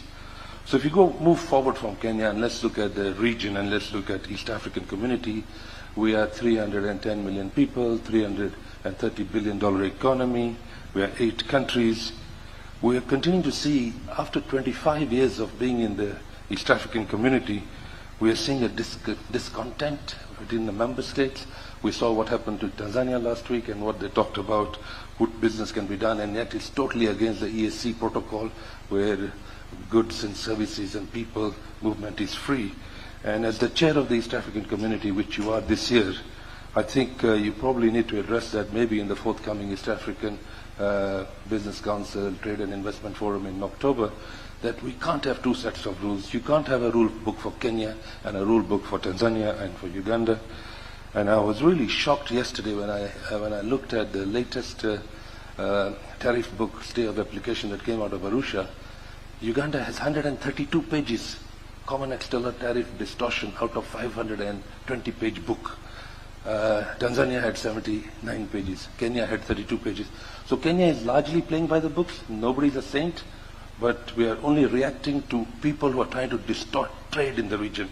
And I think that's something you need to pick it up in your chairmanship of the EAC, that we need to really look at it differently, and we need to start looking at a broader picture. The TFTA, huge opportunity. COMESA, EAC, SADC, 660 million people, and of course the Continental Free Trade Agreement, which is $1.5 billion and $3.5 trillion economy. So we see opportunities in the continent, we see opportunities in the region, but yes, the global dynamics have changed forever. In the last 6 months, we've seen the geopolitics take the order of the day. The world trade order has changed. And with that new order, I think protectionism is on the rise. Multilateral rules-based trading system is being questioned. A lot of bilateralism is kicking in. A lot about transactional trade agreements is what is kicking in. So there's a new trade norm that we need to be worried about. And yes, in the next 55 days from today, we will lose the AGOA legislation. The AGOA legislation will expire on the 30th of September 2025. What is the impact of that on Kenya? That's one of the largest exports for us to the U.S. Apparel alone is $600 million. 66,000 people are in that job space. The good news is that I have just recently visited the Athi River zone, and I've never seen a bigger building site in my life. Everywhere there's a new factory coming up. But they're all coming up with the premise that AGOA will get extended, because AGOA is 0 rated, and plus the tariff that has been put on us, the US is 10% tariff, so it's 0 plus 10. But if AGOA expires, it'll be MFN plus 10. And if you look at Vietnam, they're on MFN plus 20, Indonesia MFN plus 19, Bangladesh at 20. So our competing countries is where we need to be worried about. I don't think it's the US tariff much more. More worry should be lying on what is going to happen to us. Our competitive and comparative advantage right now is brilliant, but it might diminish very quickly, because 9% advantage over Vietnam is not good enough. We as Kenya have done really well. I mean, Hayden did it, ease of doing business. We were at 134. In 3-4 years, we came down to 56. Brilliant. I think we need to work on the cost of doing business, so that even if our differential duty is reduced to 10%, we still are competitive. And I think the extra cost of doing business in Kenya is about 15%. So we need to start looking at all that and see how can we work on that one agenda, competitiveness. As KEPSA, we have looked at the drivers of competitiveness, and I think by and large 60% is okay, which is a bill of materials we are all buying at global prices. But what is not okay is the other 4 drivers of competitiveness, which I know we're working on, which is finance, utilities, we talked about it today, logistics, and of course our labor laws need a total overhaul, which is also part of our discussion we need to have, that how do we move away to unit cost of production as opposed to minimum wage. So a lot of good things happening, a lot of work in progress, but the global dynamics are changing very rapidly, and I think I'm happy that we are looking at alternative markets, because we need to survive as a country, and we get punished just because we are developing country as opposed to least developed countries in the region. So I just want to pause there. We have very limited time, but I just wanted to highlight that there is a situation that is unfolding in front of us, which I'm sure you can pick it up bilaterally in the next few weeks, and when you're in New York at the UN General Assembly, because 176 executive orders have been signed in the US. I think one more is not a problem for President Trump. Thank you very much. Thank you very much, Jaz. So, Your Excellency, just to wrap up on the trade sector, there's the ones I've given on progress, but let me ask, and they'll take a minute each just to say,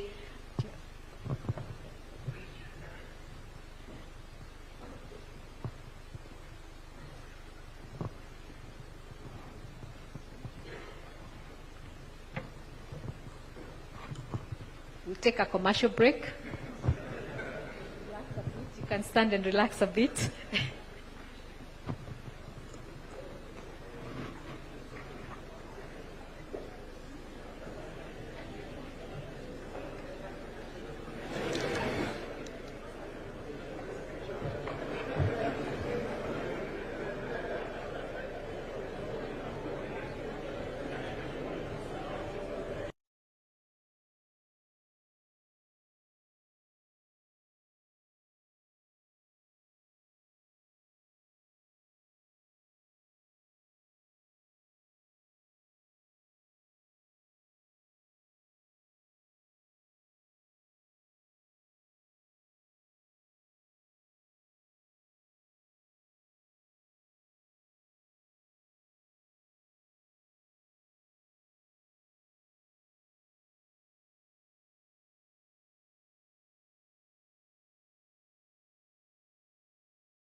We don't go out of script, and I think we did meet yesterday, and I know we've agreed on that. Thank you very much. Your Excellency, I want to draw your attention to the logo on your left, right above you, behind you. It's called the Retail Trade Association of Kenya. In my personal view, the bedrock of agriculture and manufacturing, I introduce myself. My name is Wambui Mbarire. I run the Retail Trade Association of Kenya that brings together all of the retail sector. We say we are the second largest sector in this country. We are the second most formal retail in Africa, in Africa south of the Sahara. So we are only second to South Africa, which grew largely on their retail sector. So I think it's time for us to be acknowledged as such. To the questions of the day, we wanted to bring to attention the unfavorable legal and regulatory business environment. I think part of it has already been covered in the history. However, we wanted to bring to your attention that when you're deputy president, the summit worked very well. And if it had continued working, and it should work better now that you're president, it would help a lot of the challenges we're having in between county and national. That creates the duplicity, the repetitiveness of taxes, of levies, of cess, etc. that are going on between the two levels of government. That is one. The second one, it would cure a problem that we are having around, shall I say, overreaching mandate. It's a word you use when you're talking about parliament. And in particular, for example, I can use my sector again. We have the issue of MCAs and public health. This is county on county and overreaching mandate, so that we have MCAs going out and investigating, say, health issues, where we have the public department that has that mandate. We have the same conflict around construction again. So the summit would help, I guess, bring to fore some of those issues. The second question? Second issue. The second issue is around local sourcing. One of my favorite things is Buy Kenya, Build Kenya, which again is the reason many countries grow. I know we talk about Buy Kenya, Build Kenya in an export tone, but I keep saying if we don't own it locally, then really my view, and I know I've told PS Abu this a lot of times, the only person who can export a Kenyan product is a Kenyan. So only a Kenyan will buy Jogo off a shelf in America. So we need to ensure that Kenyans can relate to their products so that they are able to better push them out, improve our manufacturing sector and our agricultural sector, and then we can really Buy Kenya, Build Kenya without the borders. I think for the third question, I would give it to Kenya Flour Council. It's a very detailed thing that has numbers, and he wanted you to do some maths, Your Excellency. Thank you, Amboi. My name is Clement Ulezi. I'm the CEO of Kenya Flour Council. I'll speak on behalf of the fresh produce industry in Kenya. We are second in terms of export after tea, and I think is a sector that brings in a lot of money, over 150 billion Kenya shillings every year. We employ over 350,000 people directly and impact over 4 million Kenyans. Our industry is mostly in the rural, so we create rural employment, and we believe that the government can assist us in facilitating our trade. I want Your Excellency to bring to you one issue that I think we shouldn't leave this room without touching, and it's very specific. And I believe that if we can make some changes on it, it will have a huge impact in terms of doubling up the size of this industry, because it is pressing us, and I have some of the exporters here who can attest to it.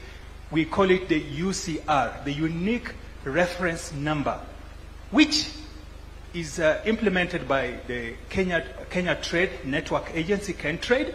It came into force last year in May. It didn't exist.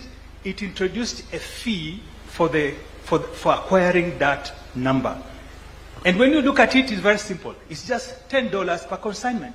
So when we have an exporter moving the fresh produce, they pay $10, and I think it also applies to tea and many others. But I'm talking because I'm very much familiar with fresh produce. So $10 looks very little until you start crunching up the numbers. We appreciate that Kentrade facilitates our trade, and with a single window, we are able to move our produce across the international customs very easy, but this cost is prohibitive. If you, Excellency, I don't know if you have a phone. If you did a quick mathematics, you'll be very surprised. If you just take $10 per consignment, it comes to about 1,300 Kenya shillings. But we have companies here who are exporting over 50 consignments, some even 100 consignments in a day. So let's just take a quick mathematics. 70 consignments in a day. So 1,300 times 70 in a day, it's 91,000. That is what an exporter will be paying. In 30 days, that exporter is actually paying 2.7 million Kenya shillings. And in a year, if that is anything to go by, is 32.7 million Kenya shillings. That is one exporter. Now we have over 400, probably 400, 500 exporters. So if this is anything we are working with, we are talking of probably over 37 billion Kenya shillings. That is actually just coming from this industry. And the impact is that it's eroding our competitiveness because we are not the only one exporting. If you look at flowers, for example, we have Ethiopia, who is just our neighbor next door. They don't have this kind of expense. Yet we are selling the same market. Okay. The second impact is that we have those who actually want to invest this way. As things become much more difficult in Europe, which is our major market, those who are producing there are actually shifting their processes into Africa, and especially Kenya, because when everything is held constant, Kenya is the best place to invest. But investors are looking at this cost and asking themselves, how do we invest in Kenya when we have to incur this? Okay, so it's eroding what investors would have brought to this country, and they are looking at alternatives. Your Excellency, we are just asking, if you touch this one, I can assure you that it's able to unlock over 20,000 jobs in this industry in the next 3 years. I can promise you.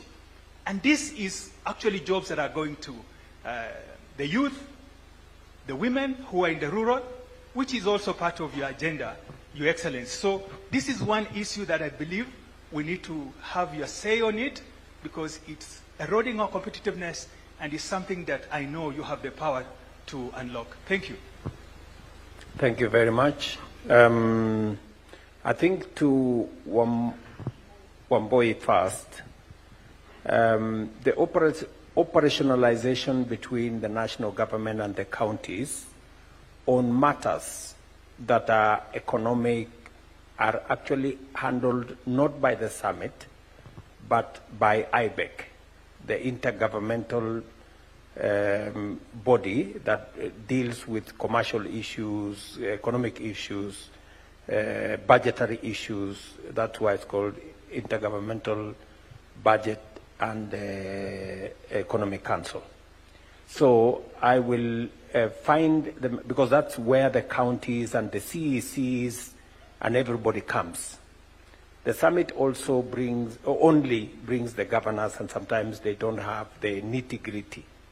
So I think my office will get the IBEC, and I'll ask my deputy to take a better charge of that space, so that we can sort out those issues of MCAs and everybody trying to do everything.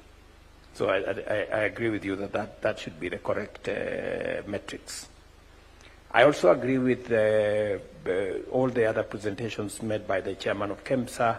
Of course, we are in a new trade and international business regime. As every country pushes for what is in their best interest, and you cannot fault any country for pushing what is in their best interest. It is up to us as Kenya also to find tools on how to negotiate with our way into the different markets, using the tools we have and the interests that are of importance to Kenya. What we are doing with the EU market, what we are doing with CEPA, that we are negotiating with the UAE market, what we are doing with the China market, what we are doing with the US market, what we are doing with India. So these are all mechanisms for us to position ourselves strategically, both for our exports and for the interests that we have as a country. And we will continue. You know, we signed into the Economic Partnership Agreement with the EU last year. It came into force last June, July. We have what you have raised, the concerns about AGOA. Those are real. That we've engaged with the US on this particular matter as a continent, because the Africa Growth and Opportunities Act is a continent-wide act that supports Africa to export to the US. We also have a bilateral trade agreement that we have been negotiating with the United States. So I think some of your fears and the fears of the industry can be alleviated as we progress, you know, the conversation and the negotiations with the United States, being a trading partner that we value and we work with. And my minister here, Lee, is seized with the trade negotiations with the US. I think he has an appointment 20th of this month with the US trade representative for us to find ways of how can we look at AGOA, and in the absence of AGOA, what other bilateral agreements can we engage in. Already there is an engagement going on. Already we have, I think, on the tariff regime that was released 2-3 days ago, Kenya is among the low-band countries at 10%, which is a positive development between us and the US. And so forget about the headlines. The headlines serve other purposes for other reasons. But our engagement with the United States is a robust engagement that we have. And we will see how we can progress, either as a continent, using the AGOA infrastructure, or bilaterally with the United States using the bilateral trade agreement that is already in negotiation. And this is the broader, you know, aspects that you are asking us to do, to look at different markets, whether it is the Chinese market, the American market, the Turkish market, the Indian market, the European market, and we are engaging them using different instruments. And so I agree with you entirely, Wamboi, that we should find ways of promoting our own manufacturing.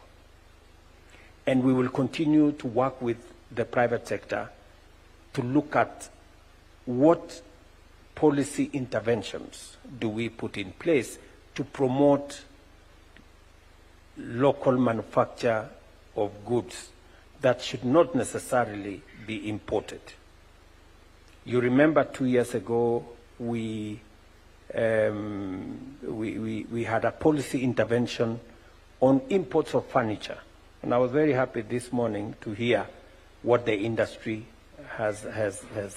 I will ask somebody in this room to tell us what that policy intervention has done to furniture manufacture in Kenya as a way of promoting Buy Kenya, Build Kenya.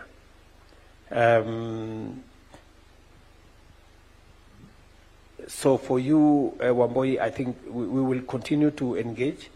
We will find a mechanism to bring in the counties so that they don't multiply taxes. on the UCR, you know, Mwenda, do you have a view on this UCR? Have you can trade, and do you have? Yes, Your Excellency. It's an issue that has come up. Previously, the fee was very minimal. It was $1 before. It has come because of issues on how to really deal with a single window system, and with Kentrade colleagues, we are engaging, and hopefully in the next roundtable by December, we'll see how to engage because Kentrade sits under Treasury, but it facilitates trade and is an issue the sector has raised. We will engage and see whether we can come back with a report by the next roundtable in December, Your Excellency. Do you think is that satisfactory to the flour people, or you would want an expedited engagement? Your Excellency, I wanted to make a small Minister has something to say. Yeah. My view, Your Excellency, because we've engaged with the Flour Council and all the others, the nature of sales is like you have like 10, 20 orders every day. So this is not a cost that was foreseen. It cannot wait for December. A decision needs to be made. And alongside that, Your Excellency, is also the question of different agencies coming up with fees that are not coordinated. So in the morning, you wake up, this agency has put this fee, another one has put this fee, and overall the cost of doing business goes up. So there needs to be a mechanism where at least an objection can be sought so that we agree, because our competitiveness is being edged out. When our freight is already high, then you introduce these fees, then it makes our product in the market disadvantageous. Thank you. So, since you are my representative in that space, and you are the trade unionist for these traders, you know, I think you should take it up, you know, and if you face any challenge with the agencies or with your colleagues, you can bring it to my attention. But I think the way you have said, if it is a matter that requires urgent resolution, and that seems to be the case, let us find the mechanism to do it as a matter of urgency. You know, so if we can progress with that. I want to hear from some of the industry players on some of the interventions we have made, because when I said that it is time that we shouldn't import what we can produce, you know, among them furniture. Thank you, Your Excellency. My name is Hitesh Medirata.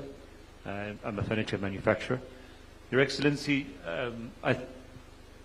the way I'd like to frame this is the policy intervention taken over here on furniture a couple of years ago was to tax the finished product. There's nothing further than just delivering it then to the consumer. When that was done, it encouraged significant investment in the sector. And I think it only happened a year later when the policy was stable, because there was a fear that it would be removed, because there was a lot of politics behind that as well. Once that was a stable policy, the investment came in. The good thing about that policy is it created no noise in the value chain, because it wasn't distorting the timber supplier or the sawmiller or the wood processors within Kenya or within East Africa. What it was doing, in effect, was substituting imports of finished furniture, of which all of those products that they produce come in the form of finished product. And therefore, everyone in the value chain was winning in that respect. And so we've seen output increase across the value chain. And what's important around that is as competition has come in, the prices are falling because we're competing. Now the danger also what we see is when we tax, and had the policy be, oh, let's tax the timber, then what would have happened, and that's what we see when we tax raw materials, is this import price parity immediately comes in, because now we're setting the new price. And then you look at the factories in China, they're saying, oh, but they bring in timber at half the price into their factories and they can export furniture to Kenya a lot cheaper. So having simply gone to the final product, I think that policy intervention has proved to be successful. And we appreciate it as a sector, and I think it's something that you can emulate across others as well. Thank you. So have you seen any increase, just for understanding, I know you said we took the right policy decision and said no, we will tax finished furniture products coming into Kenya.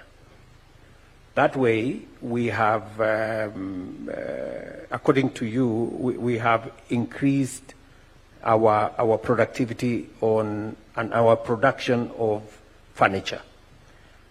Has there been any significant increase in the number of players? Is that what you're saying? Yes, Your Excellency. I've seen multiple number of players come in just around my space within the industrial area, probably about 10 or 15. But where I'm seeing a lot is a lot of fragmented smaller players coming around as well. The informal sector is also booming in that space as well. You're seeing, in fact, one thing when you drive around, whether it's Gong Road or you're going into any informal sector which is known for furniture, you can see the significant amount of activity going on in that space. Because now that policy has transcended right down, even to the SMEs. Okay.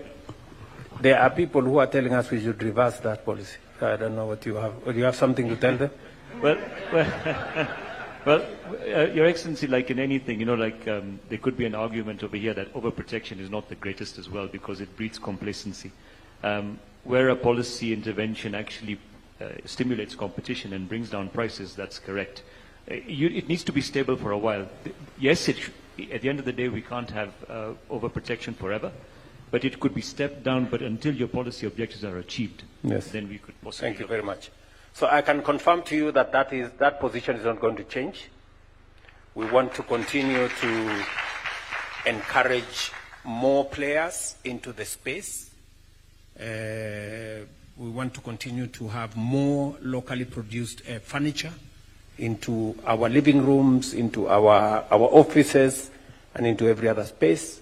And part of what you see on Gong Road and all the other informal places is actually been encouraged, and the Juakali people will tell you here, by our affordable housing program. We've given them huge contracts to produce doors and many other things that we are using in our affordable housing program, and that is making significant progress in that space.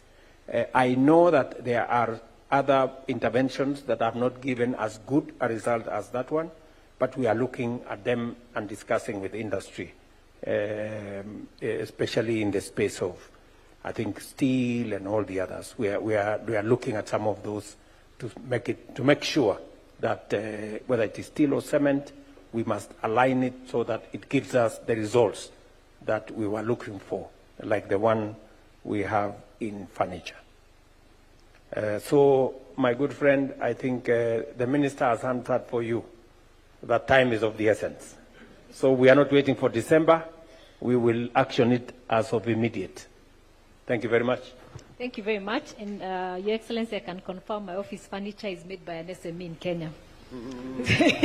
So I'm one of those. I'll move to the international trade. And again, very quickly, we have 3 issues and proposals. And I'll have the EU Chamber, which is our member, and BCCK, the British Chamber of Commerce, to raise the issue and the solution they are proposing. We'll have Declan, who is representing the chair of the EU Chamber, who is away, and the CEO, and on discrepancies of custom duties and misalignment of the harmonized system codes. And then I'll have Sonal, BCCK, who will raise the issue on the taxation area. Thank you. Mr. President, I'm pleased to represent both the European Chamber of Commerce as well as the Irish Business Chamber in Kenya, both of which are dedicated to advancing trade with Kenya, especially under the Economic Partnership Agreement, which you mentioned earlier in your remarks. Our question comes from our 10-point agenda to improve trade and investment between the EU and Kenya, which has also been discussed with your good office last year. As discussed, European companies operating in Kenya continue to encounter challenges due to overvaluation of imported goods, which is increasing both the tax burden and as well as operational costs. Relatedly, there are concerns that KRA periodically adjusts custom duties upward, which is complicating both financial planning as well as cost management. Our question, as well as kind of our contribution to improving and deepening trade ties, is that we believe that we can work jointly together to establish a transparent valuation framework which is aligned with WTO customs valuation agreements, as well as enhance CARE's capability for fair, consistent valuation through training and technology to improve the movement of goods and allowing trade to be facilitated, as well as a fast-track dispute resolution mechanism for valuation disputes. So these are some of the solutions that would provide a framework to streamline the predictability and clarity on dispute resolution and strengthening ties. So thank you very much for that. Then on the taxation issue, by Sonal, maybe then you can respond to both. Your Excellency, thank you so much for this roundtable. My name is Sonal Tejpa. I'm the chairperson of the British Chamber of Commerce. You've had a very good visit to the UK. Thank you very much. A lot of positive outcomes as a result of that. And I understand you were at one summit with other African leaders and you were the only one to get a standing ovation. So well done. Over 150 companies from the UK operate in Kenya, employing hundreds of thousands of employees and amongst the largest taxpayers in the country. Bilateral trade has grown to over 314 billion shillings.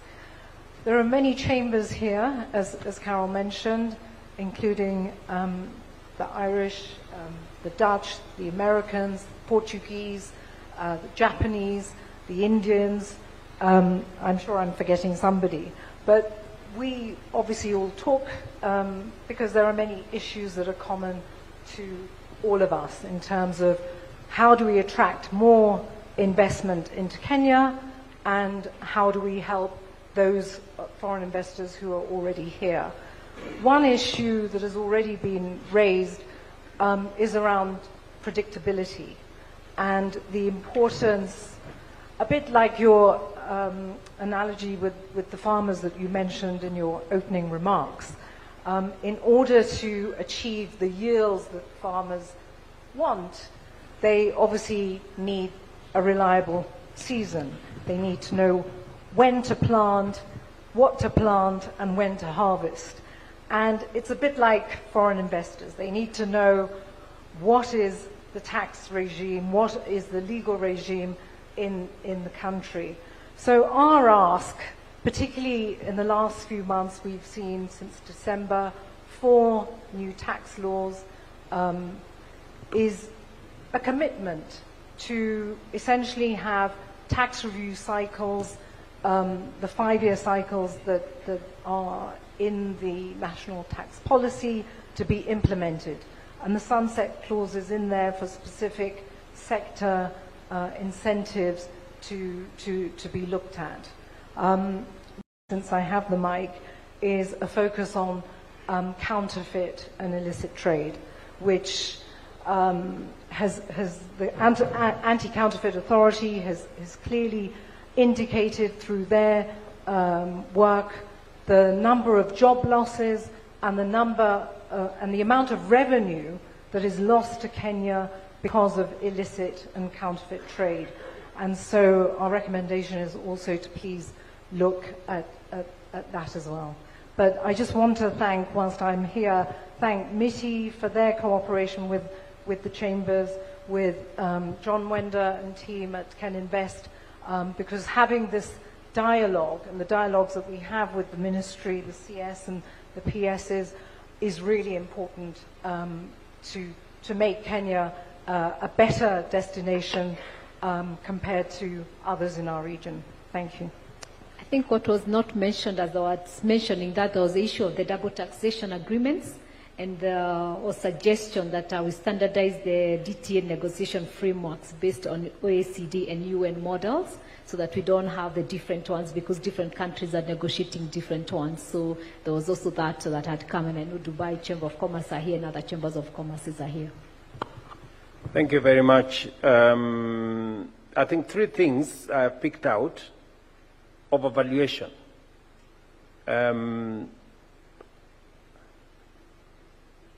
I thought there should be an empirical way of arriving at the value of goods. And I thought we had contracted professional agencies. I think, what are they called, those people? Biliberitas, I don't know, the SGS and all those people. The verification agencies. Does the industry, can I ask my friend, sorry, is there any suggestions that you have that we could work with, either to standardize or to harmonize or to leverage on best practice so that we avoid this, in your words, arbitrary, so to speak, sometimes you value this way, overvaluation, and even to take it all the way to how do we adjudicate, whenever there is a dispute on the value of goods, how do we make that, efficient? So my ask of you is, do you have any suggestions on how we can do this better? And then we can then pick it up with our agencies, or do we have any best practice that you think we can adopt so that we avoid, these chasing values from all over the place? Yes, my friend, you seem to have an answer. Thank you, Your Excellency. My name is Frederick Allo. I'm the National Chairman of Kenya International Freight and Warehousing Association, KIFWA. It is the umbrella body for all clearing agents in the country. And I'm very much happy to report that we are all domiciled under the Department of Customs and Border Control, where we now deal with the declarations directly from the importers and the exporters, the declarations, and we facilitate the processing of these goods at our ports, airports, and the border and at the borders. On the issue of the valuation, I think there's somebody who said that so long as we are alive, two things we will never avoid. Number one is death. Number two is taxes. Taxes can be arbitrary or they cannot be arbitrary. But what I think one thing that we tend to educate our members through the trainings and the capacity buildings that we are having is that the law already provides a remedy. And the remedy is, number one, in appeals. If you look at the East African Community Customs Management Act that now governs declarations, for all customs declarations, there is an appeal mechanism under Section 229. Once you are dissatisfied by that, the law further provides for appeals at the Tax Appeals Tribunal. I think one of the challenges that we've had from the trainings and capacity buildings that we normally have occasionally is that much as we complain that the taxes are arbitrary, but if we do not follow what the law provides in appeals, then it becomes very difficult in faulting the tax authorities. So one of the things that we are doing is we are partnering with other private sector business member organizations to offer more and more educations. Valuation is well prescribed under the WTO. So the methods are there. If you look at the East African Customs Community Management Act, the 4th schedule, it provides on how valuation should be done. That is what I can add for that. Thank you. Thank you very much. Yeah. I think I will hire you to work for government.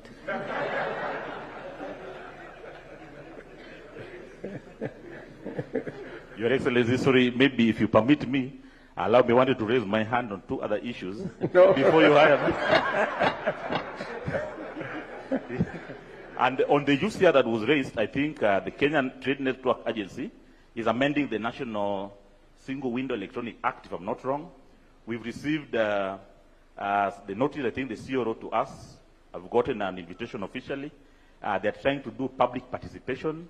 And one of the things that we really stressed on as a country on issues to do with the promotion of our exports, the UCR fee has been reduced by 50%. So for exports, it attracts $50.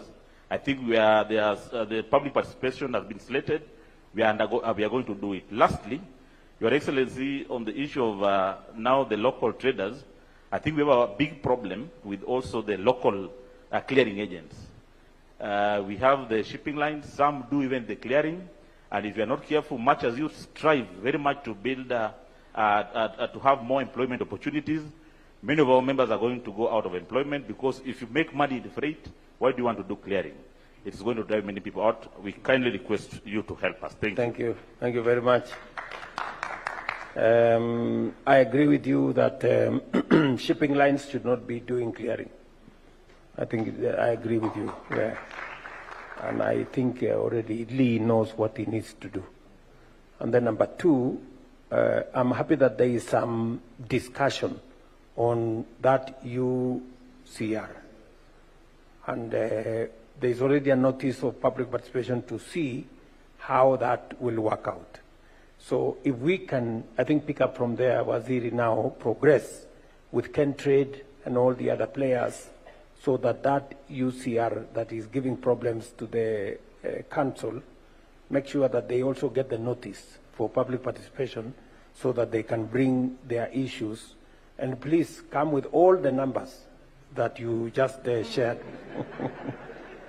You just shared with me. Take those numbers to the public participation and make your case. I'm sure the people engaged will see the sense in the huge numbers you have stated.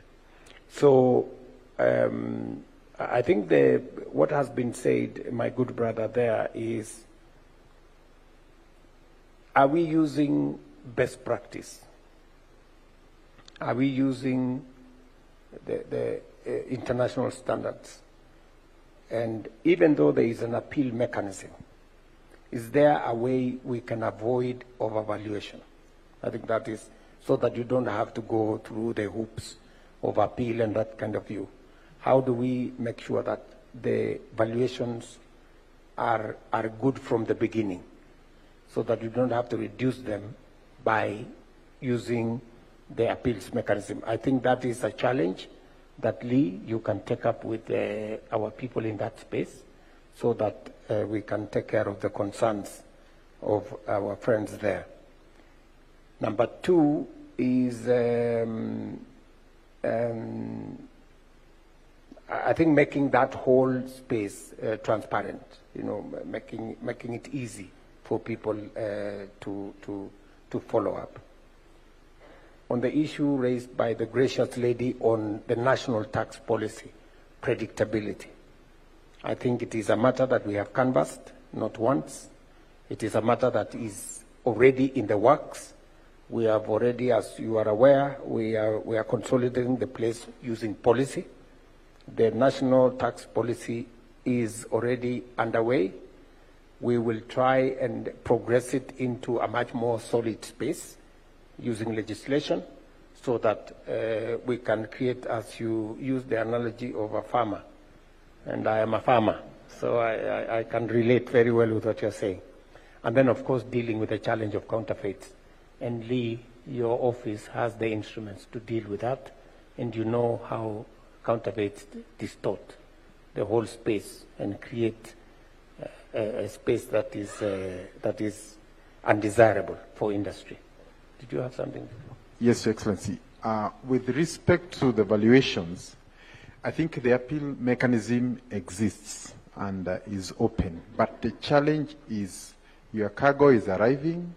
If the appeal mechanism takes a week or 2 or 3, the cost you pay for storage and damage is going to be higher than what you're appealing.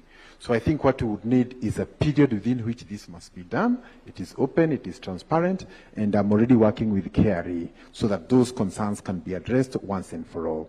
As to the integrity of the verifying institution, so that when they give a value, that value reflects the true value of that particular commodity. Because also governments are there to make money so that they can be able to pay for services that are there through taxation. So we'll also try and work on that area. But I want to assure you it's a matter under our radar and you are working on it.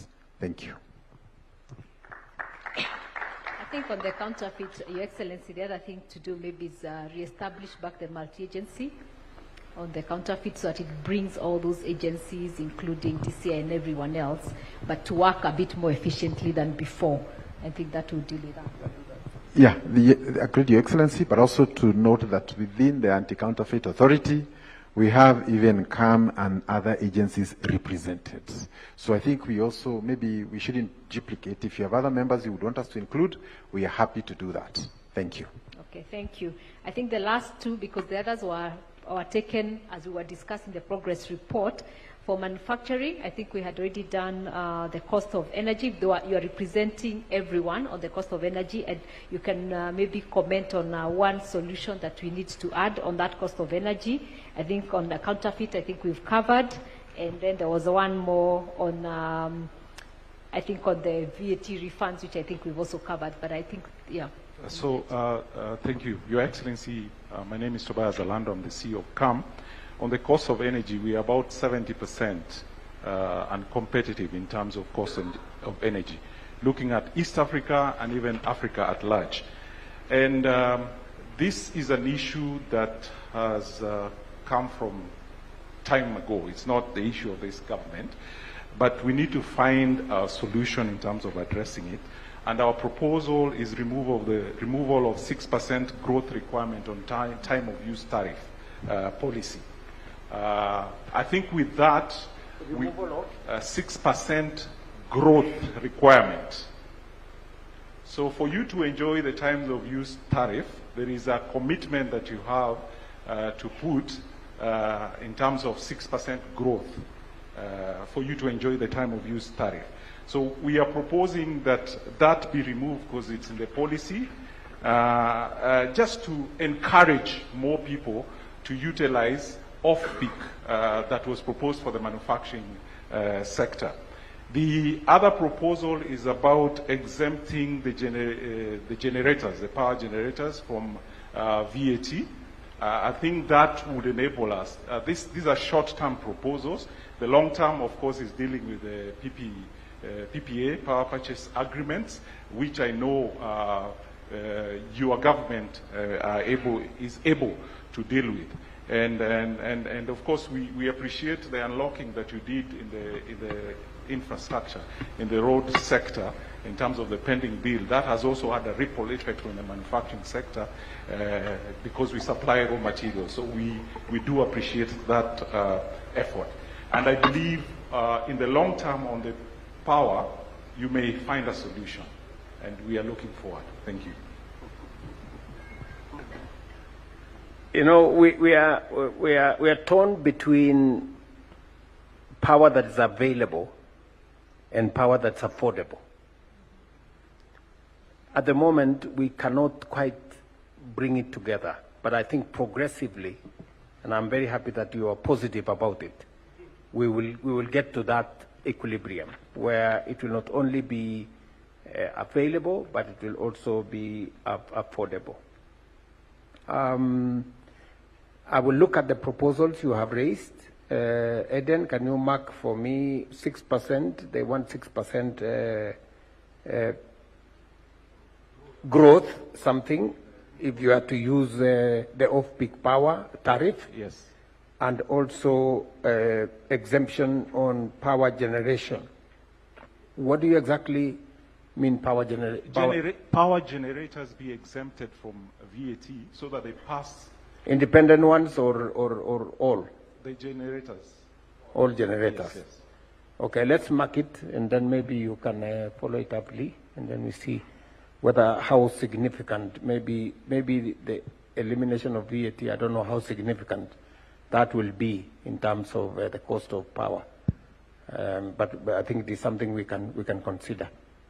Yeah. Your Excellency, there were also projects that were pending in terms of power evacuation in Mariakani and Lessos. We would appreciate if those projects are concluded because now it will distribute power across those regions. Those projects are under consideration. In fact, I think we have concluded some of them. We are going to put some of them under the new program we have with private-public partnership for evacuation of power. Unfortunately, the contract we had signed with some private developer was ran into headwinds, we would have maybe sorted out that problem a lot earlier. But we still have an opportunity to do it, as you have said. So that is on matters to do with power. There was also something else you said. No, it's only power evacuation. Yes. Yes. So power evacuation and making sure that we manage the cost. The cost, yes. Okay. Thank you. Thank you. Your Excellency, the last one that this BMO sat together and agreed us to present, one was the financial services by KBA had they had a solution, their proposed solution on VAT refund using bonds. So I thought that was interesting. So let them tell us what they think, how we can do that. So I'll have the KBA representative to mention that. Yeah, Your Excellency, thank you. And in regards to what the CEO has highlighted, the solution that I would like to propose for your consideration is an innovative solution similar to what was actually crafted for the pending bills on the road sector. And this was in respect to issuing a VAT refund bond that can be traded within the Nairobi Stock Exchange, as well as also considering establishing a revolving fund for the VAT refund as part of the solutions that can then be extended to address the challenges that the business community has been facing as far as the VAT refund concern relates to. So those are the two proposals that I would like your administration to consider as an interim solution, because at times you find there are fiscal constraints for government to be able to increase the allocation that has been is being provided to the business community as part of addressing the refunds that are outstanding. So those are the two proposals that we'd like to at least submit for your consideration. Then separately from the banking sector, Your Excellency is just to report that the Central Bank of Kenya, together with the banks, are finalizing discussion on the new pricing framework that will essentially promote transparency as well as efficient transmission of monetary policies as part of extending affordable credit to the business communities as well as to the household. Thank you, sir. Thank you very much. It's very interesting to lead Kenya because we always have new ways of doing things, which is very good. We are innovative. We try and look at challenges, but also look at how we can solve them. I'm very happy that you are suggesting to us an innovative way of trying to do with the tax amendment. I will look at the stock of the VAT refund. I don't know how much it is now. 15 billion. Okay? All right, maybe we can think about it.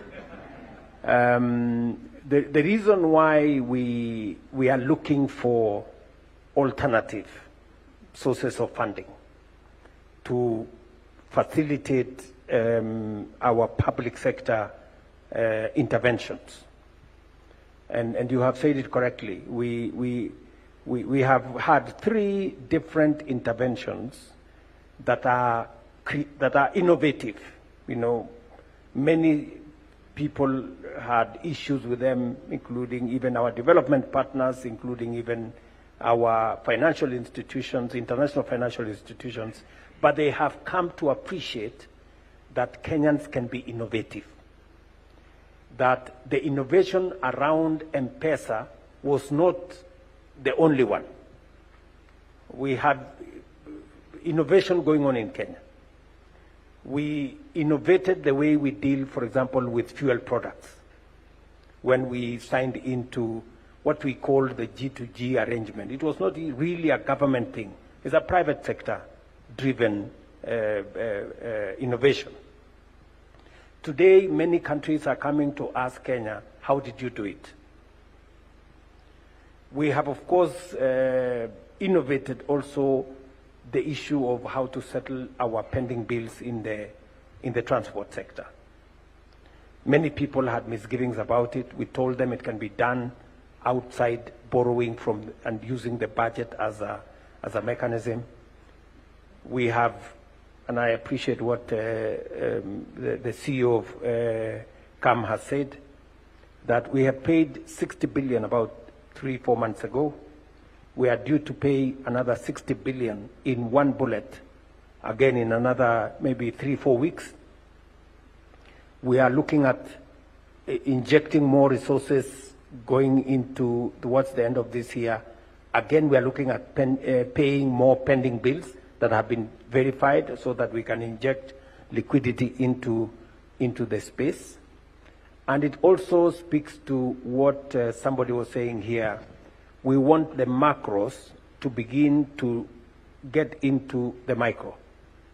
We want people to start to feel money in their pockets so that the GDP we are talking about, the inflation numbers that have come down must reflect in what happens in ordinary people's spaces.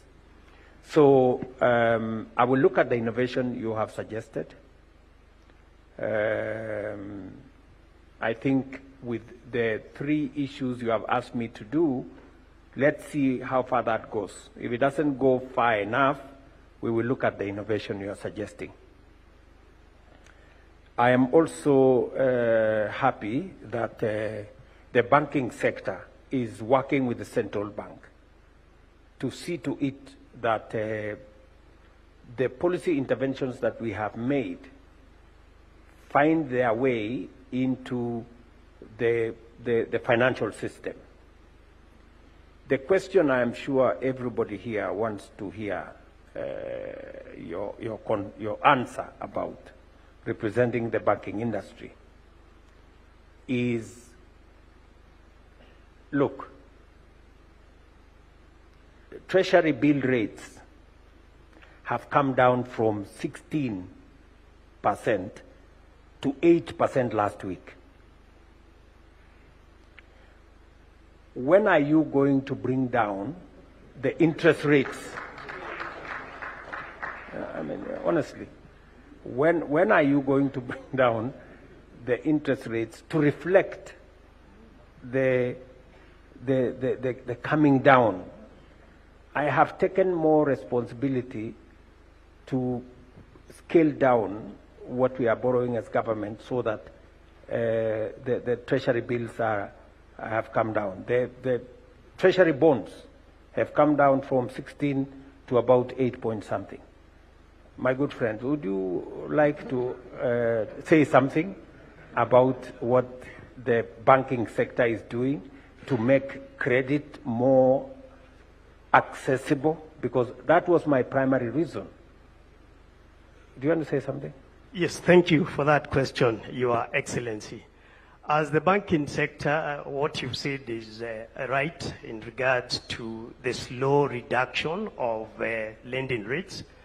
And primarily the reason why the banks, together with the central bank, are having this discussion on the framework is largely due to what you've highlighted. Because of the current arrangement where different banks have different frameworks, there has been a slow transmission.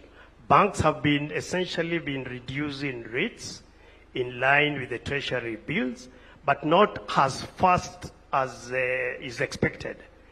Now, with this new unified framework, the expectation is that as the central bank, through the central bank rate is adjusted, Kenyans and borrowers will be seeing immediate transmission and reduction of their rates in line with these adjustments by the regulator. That is the primary objective of this framework. So bear with us, Your Excellency. So okay, let me get this on behalf of on behalf of everybody who has a bank loan, including myself. So what you are telling us is, because I did ask the central bank to engage with banks and to ask the banking industry, why are they continuing with the high interest rates when the environment has been created to significantly lower interest rates? And I'm happy that there is a conversation between you, the banking industry, and the central bank, and you have agreed on a unified way of pricing that then can easily be translated whenever there is movement either way in the industry. As I talk to you now, the CBR rate is at 9.75%. Your interest rates, on average, are still what? 16, 17, 18? They are currently at 15.29. This was published 2 days ago by the central bank. We have actually been witnessing a gradual reduction on the average lending rates. And this is just in line to the movement of the CBR adjustment. But hopefully with this unified framework, once it is in place, I'm sure we'll see faster reductions. In your opinion, in your opinion, between what should be the gap between the CBR rate, if at all, with the average lending rates by the bank? My response to that, Your Excellency, is that there should be a differential to cater for, of course, operating cost, as well as also the shareholders' return. So there should be a reasonable spread, perhaps between 5 to maximum 7 or 8%. No. Depending. That is unjustified. The global practice is 2, 3. Now, how does it become 5, 6, 7? I think really, and I don't want to put any more pressure on you. Let me leave it there. But I really would want, we as Kenyans, me included, would want to see a much more responsive financial sector that not only looks at the interest of the shareholders, but also looks at the interests of the borrowers. Because there will be no shareholders without borrowers. So it has to be mutually beneficial. So, and thank you very much for taking my difficult questions. I apologize if I have put you in any discomfort. I am the only one who takes difficult questions from people. But thank you very much. May I say something, Your Excellency? I think I want to confirm that it is true we are in discussions with commercial banks, and I think the conversation around how long does it take for them to come down is a good conversation. And instead of lending to just a few Kenyans on account of the high lending rate, would rather bring it lower to a level where more Kenyans can borrow. And that will make the economy faster, and we'll be able to have cash in the economy. And that is where we are now saying there's a big disconnect between the big numbers we are saying and the available cash in the economy, because we are not funding expansion. Lastly, Your Excellency, I also want to laud the Bankers Association for the bond suggestion. You see, out of all these problems we have, part of the problems is also a business opportunity. And I think this is what we would want to challenge the private sector, where government has a gap and you have a solution, bring it forward so that we can work together. On the issue of energy, Your Excellency, there's a huge global transition from petroleum to electric vehicles. In Europe, it's probably at 30% or thereabout. In Kenya, maybe 3-4%. But as we transit more to electric vehicles, it means our consumption for petroleum will go down. And also the costs will go down. So I think what we need to be asking as an industry is, first, where will we'll need to charge our vehicles, where is that energy? So if you don't plan for that, because now we'll not be going to a petrol station, we are now going to charge that. Where will that energy come from? And this is a serious transition point. 2 weeks ago, we oversaw some 200 matatus that were previously consuming 10,000 every day transit to electric. Now, to take worth 2,000, so 8,000 shillings, benefit from our cost of doing business. So again, we need to plan another 5 to 10 years on energy, because we'll be transiting from petroleum to more electric energy. Where will that come from? And I think these are some of the decisions that we need to make now. Also noting that our biggest import bill in the country is petroleum. So as it comes down, how do we transit to other things? Thank you, Excellency. Great. I think Carol tells me we can bring it down. So, and I do not want to make any other statement from here. I think we've had a wonderful conversation. I just want to tell my good brother from the banks that I am also looking at how to look for more innovative ways of funding even public infrastructure. Just so that you know, we will be doing less of borrowing with treasury bills and bonds and those. Or generally, in fact, I am looking for ways of settling some of the bonds that we have. So prepare yourselves to lend more to Kenyans and less to me as government. Because we will be doing more in terms of private-public partnership. The highway to Mau Summit will be funded using public-private partnership. The railway that we will shortly begin the extension from Naivasha to Kisumu to Malaba, hopefully before the end of this year, will be done using private-public partnership. We will not be borrowing any money. We will be using more of the capital markets to raise funding. We will be using more of our Nairobi Securities Exchange. We will be looking for different ways of raising public capital to fund public projects and fund public needs away from borrowing from banks. So please, start to think of how to lend to small people, to industry, to manufacturers. I'm just giving you heads up. So, and so please begin to think about that. Because I think we need to move the country forward. You know, transformation is not an event. Neither is it easy. But it is a necessity for us if we have to change this country. So we will work together with you. We will work together with the industry.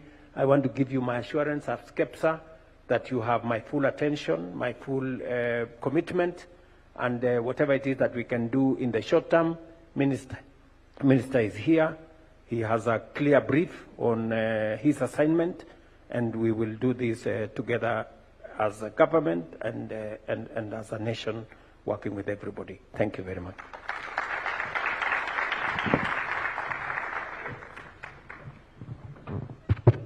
Great round of applause one more time for the panel and a wonderful discussion.